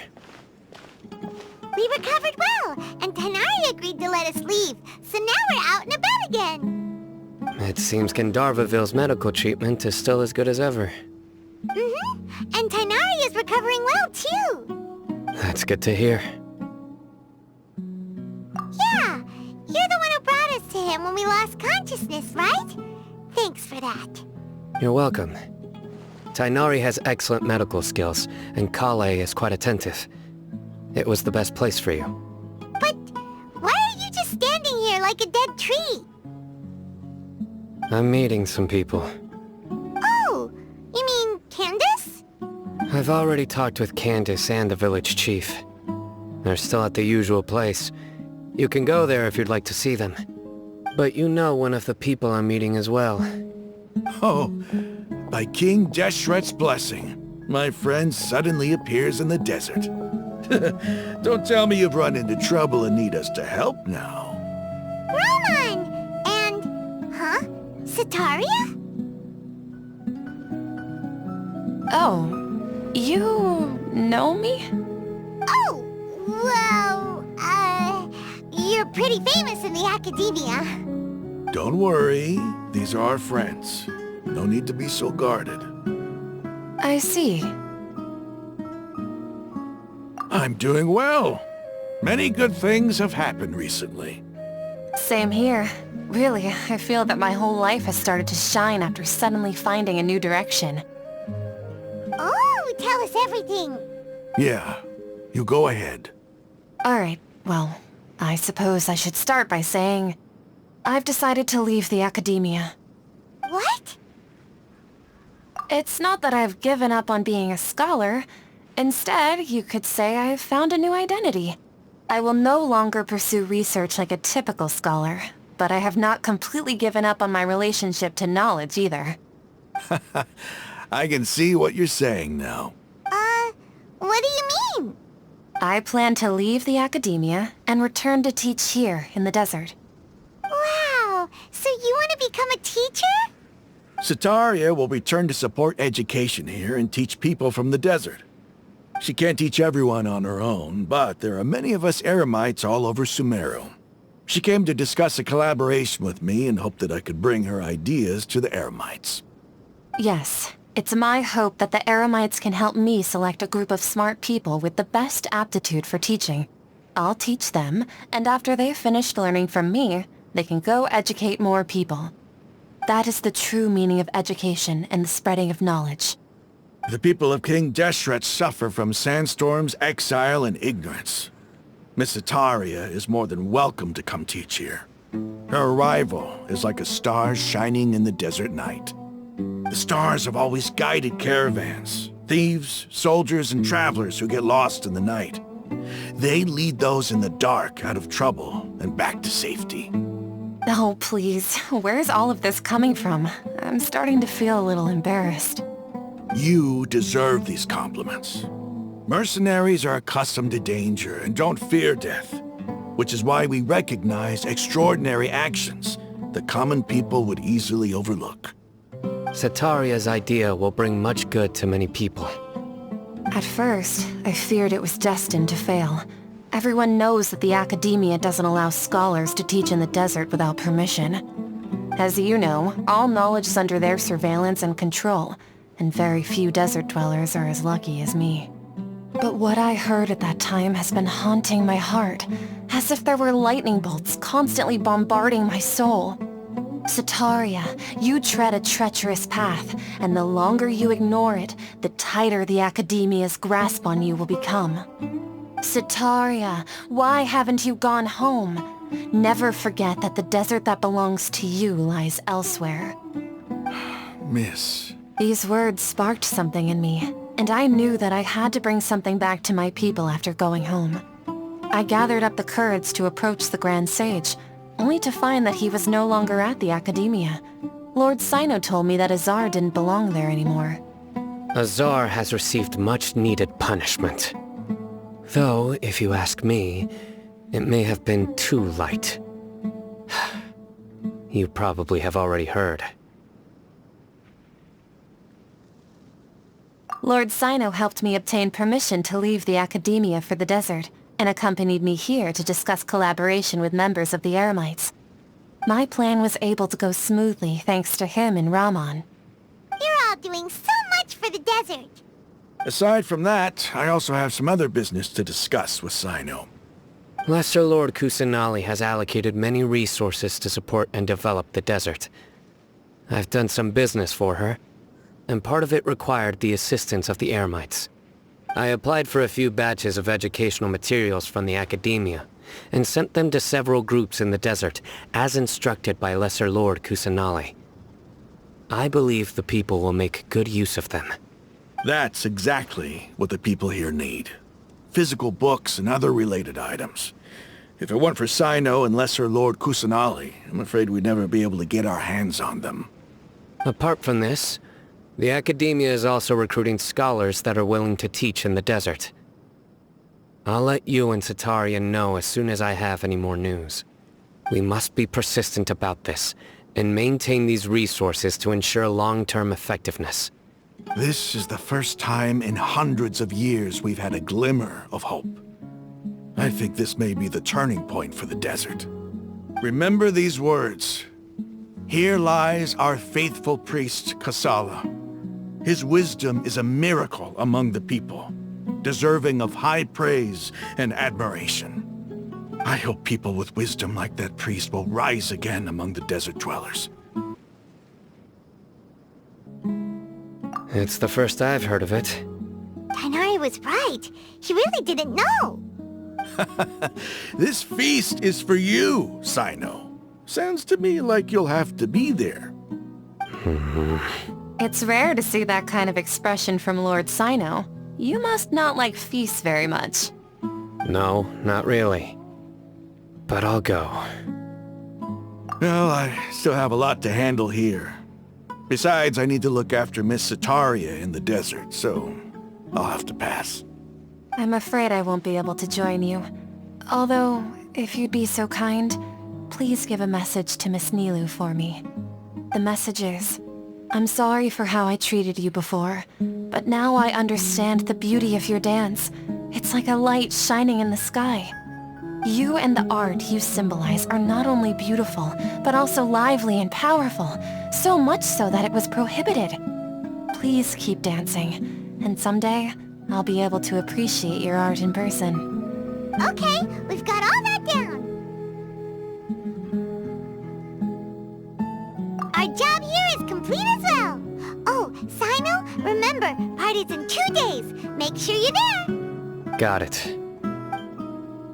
Everybody's already here. Looks like we're the last ones to arrive. I'm here. Ah, there you are. Well, look who finally decided to show up. You look like you came here immediately after finishing up some work. I'm very happy to see you here. But we're not late, are we? It's just that everyone else arrived ahead of time. I propose that the last one who arrived be put in charge of today's speeches. Nah, there won't be any speeches today. Oh, really? Well, even better. Come join us over here. Let's share some great food and drinks, and chat about all sorts of fun things. Everything looks quite good. Wow! Paimon can't wait! Traveler, just look at all the delicious food here!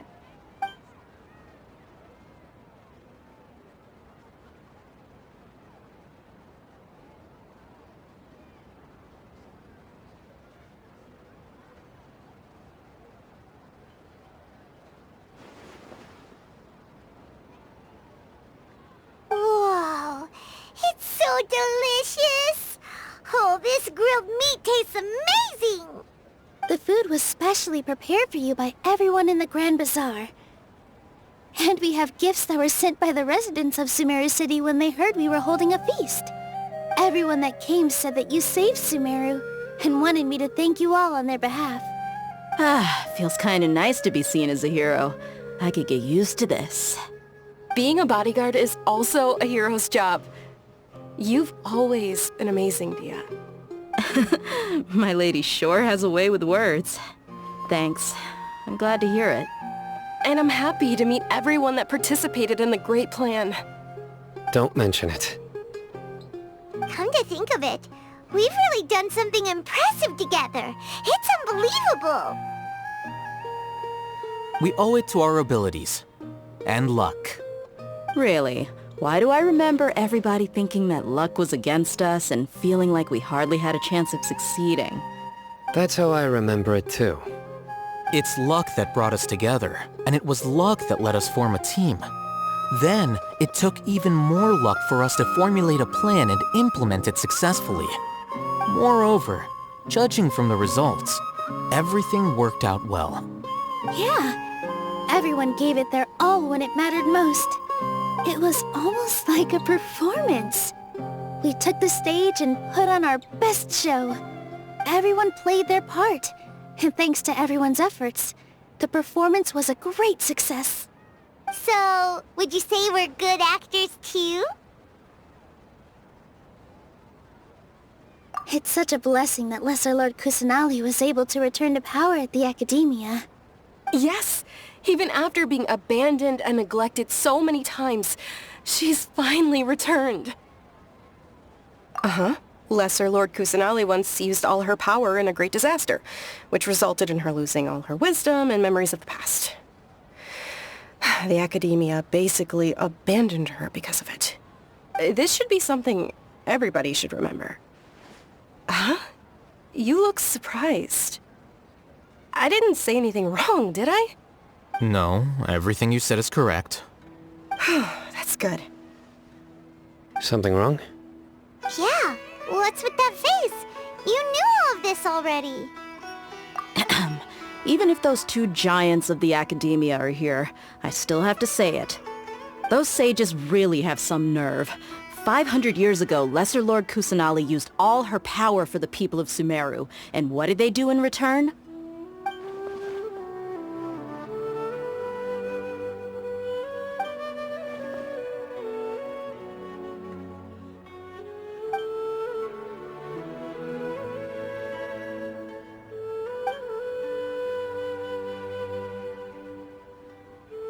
If you bite the hand that feeds you, don't act surprised when it turns into a knuckle sandwich, right, Cyno? Perhaps I shouldn't say this, but their treatment of Lesser Lord Kusanali calls for a more severe punishment. You could simply tell Lesser Lord Kusanali that you wish to have Azar and his accomplices severely punished. I respect our deity's decision, and won't interfere in any way. While we're on this topic, why didn't you accept the Academia's invitation to become the Grand Sage? Are you trying to say that I'm fit to be a sage? Not at all. But every person handling the selection process has said that you are the most suitable candidate to lead the Academia right now. Why? Because he dethroned Azar from power? Could you try to put it another way? This is a good thing, yet you're making it sound like I overthrew Azar for my own personal gain. But seriously though, I always wondered if you had some personal motives behind it. I did have my own motive, but it had nothing to do with being a sage. If the rules of our nation were suddenly cast by the wayside, then it wouldn't be long until chaos ensued. I had no intention of letting their dreams disrupt my life. By that, you mean your life working as the Academia's scribe? Precisely. Wait, is that all?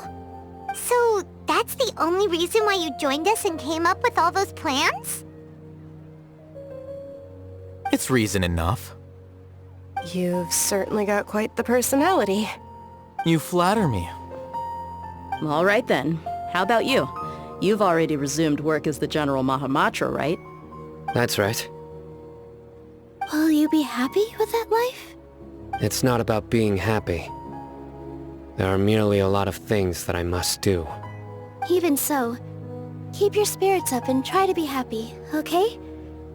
And try to smile more every day, just like I'm doing now. Thank you. I'll keep that in mind.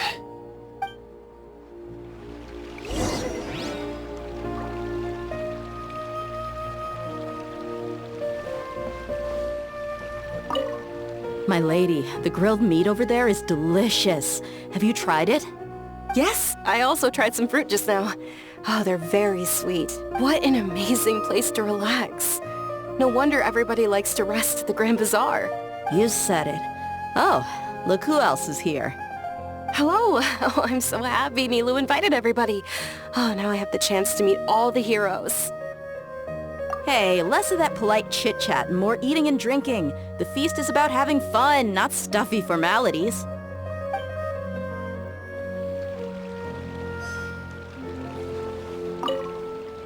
I seldom participate in such lively gatherings, but the atmosphere here is quite good. No. This gathering today has a unique meaning. The Grand Bazaar is lively because the people here feel happiness from the bottom of their hearts, unlike the farces at the Academia. That happiness is an emotion that'll be forever alien to those bookworms who have driven themselves insane by studying. I seem to have taken both keys when I left the house. Oh well.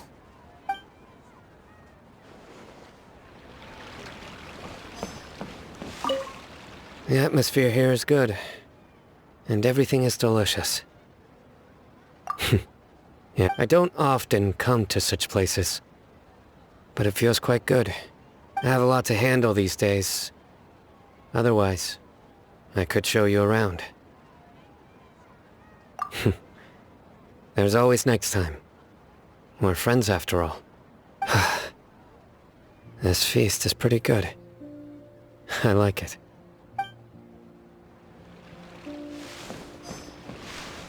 Ah, there you are, traveler.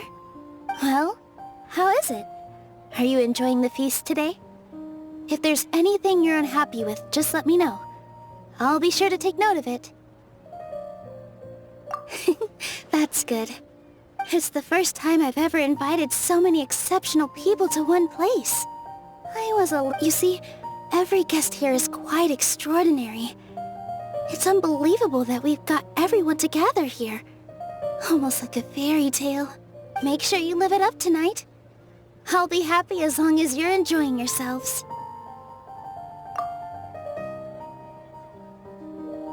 I'm honored to have her think of me this way. If I have a chance in the future, I would really like to invite her to one of my performances. I can't explain why, but I just feel elated right now. Thank you.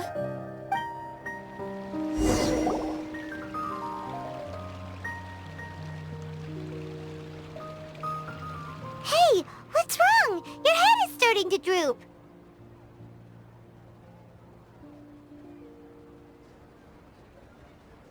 Hey, you can't just fall asleep here. Paimon will go find something delicious for you to eat. You'll wake up once you've put something yummy in your tummy. Of course, just wait here for Paimon.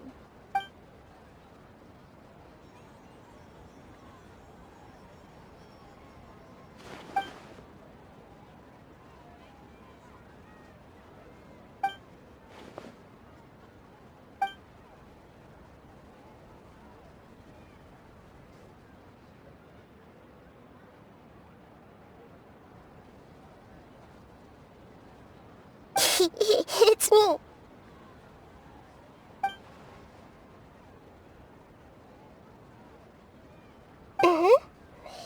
You may blame me for being a bit too self-indulgent. I was thinking about talking with you, and the next thing I knew, I had made a connection with you. The connection between us is amazing. It's like flora and the fence it grows upon. I heard there's an amazing celebration feast today at the Grand Bazaar. I wanted to have a look for myself, so I snuck in. Lately, I've been so busy dealing with all the fallout from recent events, so I really haven't had any free time. Although you've already helped me with a lot, there's still one more thing I hope you can help me with. Please say thank you to everyone for me. Oh, is it not convenient for you to do that for me? But if I just show up all of a sudden, people will become all quiet and stiff, won't they? What if I end up scaring them and ruining this wonderful feast? That'd be the last thing I want.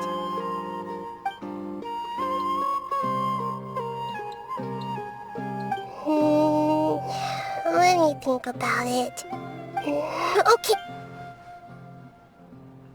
Yes, I have.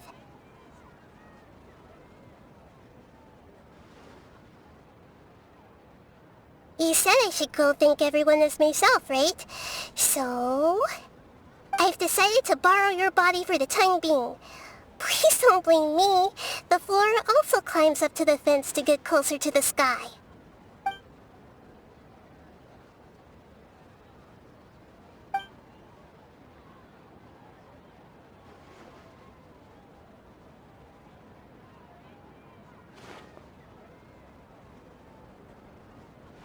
Everyone! Are you awake now? Paimon was just about to bring you the food. It's me. Huh? That voice. Nahida? Hold up. What's going on? I didn't expect to have a conversation with the consciousness of Lesser Lord Kusanali in the Grand Bazaar. Interesting. Is this also a part of the feast? No, of course not. Are you... Lesser Lord Kusanali? Hello, Nilu. You know who I am? Yes, I already know every one of you. Nilu, Alhaitham, Sino, Dia, Paimon, and Dunyarzad.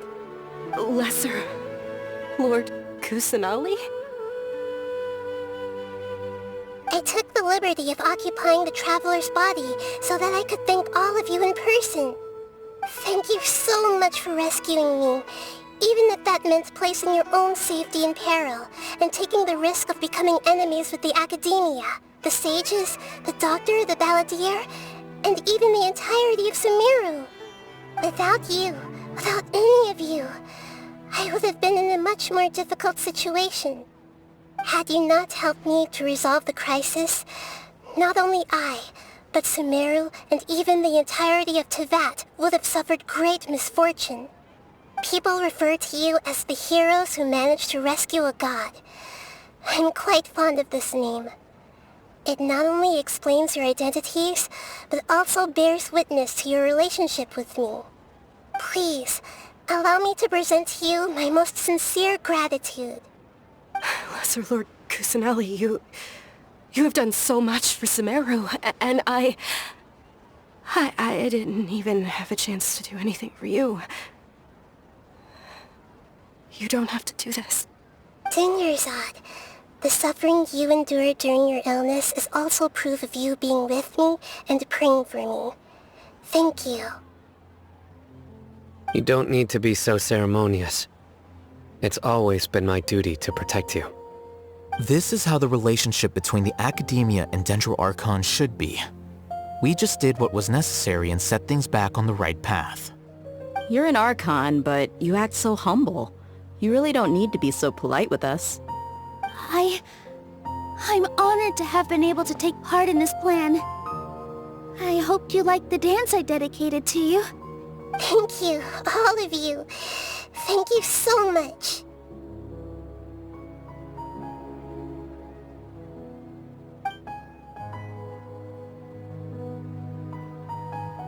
Yeah.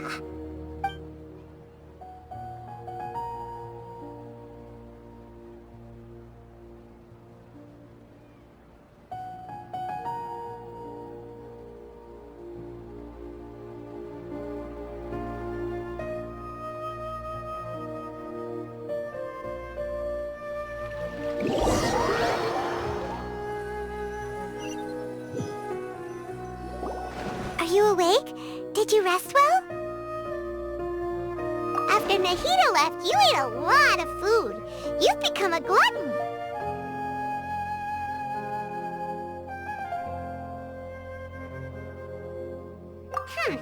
That just means you still have a lot to learn from Master Paimon, the Sage of Gluttony. Alright, since you're awake now, should we go and have a chat with Nahida? She should be in the Academia right about now. If you have any questions, now's your chance to ask.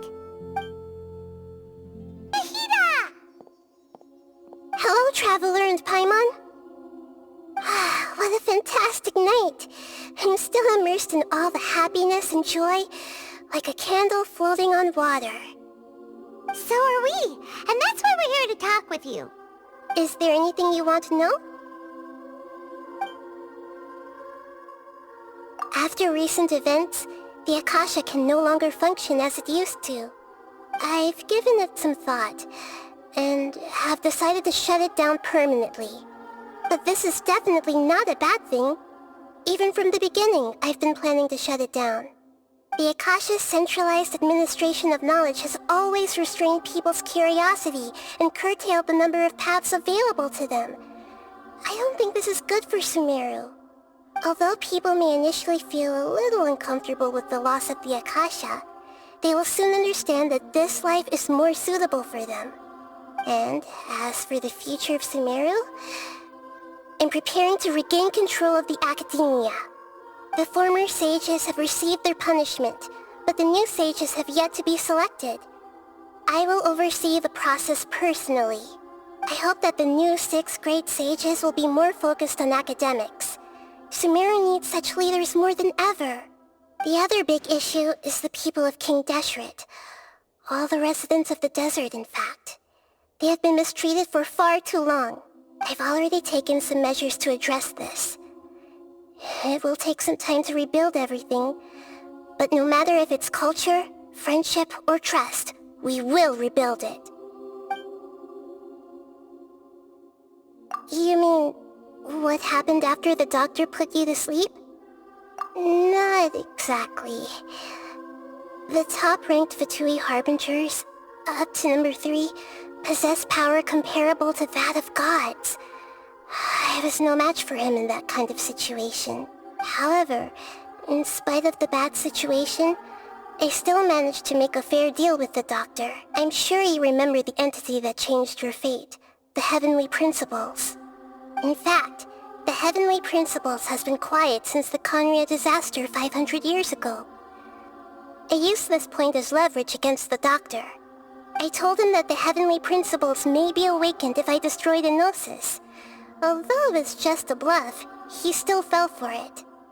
I assumed that the heavenly principles wouldn't just stand by and let such extensive damage to its laws take place. And as for what I exchanged for the Gnosis, the exchange served as both punishment for the doctor, as well as a boon of new knowledge that I couldn't refuse as the god of wisdom. He's still in a coma. I've hidden him like how one would hide a feather. I know you have many misgivings about him, but as someone who had become a god, he has retained a number of very useful features. Don't worry, I'll keep an eye on him and make sure he doesn't do any evil. In addition, there are still some mysteries left in him. Some things may be very clear from my perspective, but he is still yet to understand them himself. His future will be determined by fate. Is that where you're headed next? Fontaine, the Nation of Justice? As far as I know, that nation operates in a judicial system. Does their Archon personally judge people? No, there's a Chief Justice in Fontaine. Generally speaking, the Hydra Archon, Focalor, won't preside over individual trials. However, even then, Focalor will still make herself present at just about every trial. It seems that she just likes to immerse herself in that sort of atmosphere. As Archon, she still reserves the right to influence the final verdict. Anyway, let's just say she's got, a very unique personality.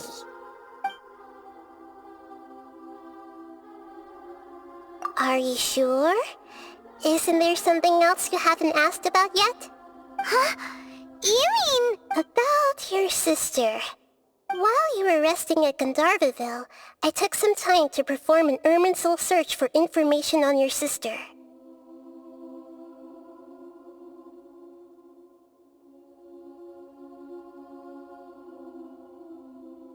Yeah! Isn't Irminsul a repository for all the information and memories of Teyvat? So there shouldn't be anything on him or his sister. This is true in your case. Irminsul indeed does not have any information on you.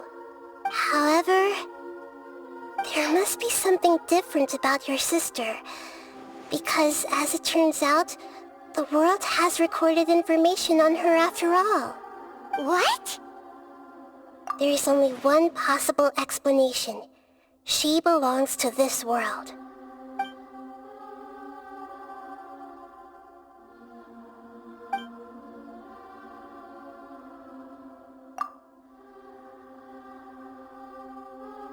But nothing about this makes any sense! Wasn't this your first trip to Teyvat?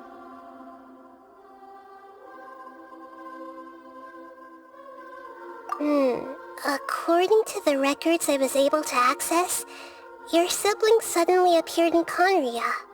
After the Conria disaster, she began her journey through the 7 nations of Teyvat. But just as her journey was about to reach its conclusion, the Irminsul records on her suddenly become fuzzy. What do you mean, fuzzy? Did something happen to her? All I know for sure is that somebody, for reasons only they can know, is deliberately obfuscating her fate. And whoever it is, if they can do that, who knows what else they're capable of. But even that wouldn't explain how she somehow comes from this world. Something else I noticed was that according to these records, the Fatui have not classified your sibling as one of the Descenders. What's a Descender? Paimon's never heard of it. Look, I'm sure you must be curious about the information I received from the Fatui in return for my Gnosis, right? A very important part of the intel was about this world's Descenders. External beings, ones that don't belong to this world. Traveler, you are Teyvat's 4th Descender. Huh? So the Fatui count 3 other Descenders before the Traveler, and his sister isn't even one of them? That's right. My current hypothesis is that the first Descender was likely what we now call the Heavenly Principles. As for the other Descenders, I still need to verify their existence. It could take me some time. Paimon's Everyone's head's about to burst from all this crazy new information. And yet, even knowing all this, I'm sure you must still have a lot of unanswered questions. I must say, I truly regret that I can't help you more as the God of Wisdom. There are many questions in my heart as well. I will need some time to go through each one of them. And soon, you'll also begin your journey anew and depart from Sumeru. I'm very interested in your future. It's a journey that can't be observed or recorded by this world. If fate is the ultimate knowledge, then your future will be the ultimate fate. Paimon's sure glad we got to meet you, Nahida. The pleasure is all mine. I can't thank you enough. Alright, that's enough talk for today. If you ever miss me, just close your eyes, and maybe I'll appear in your dreams.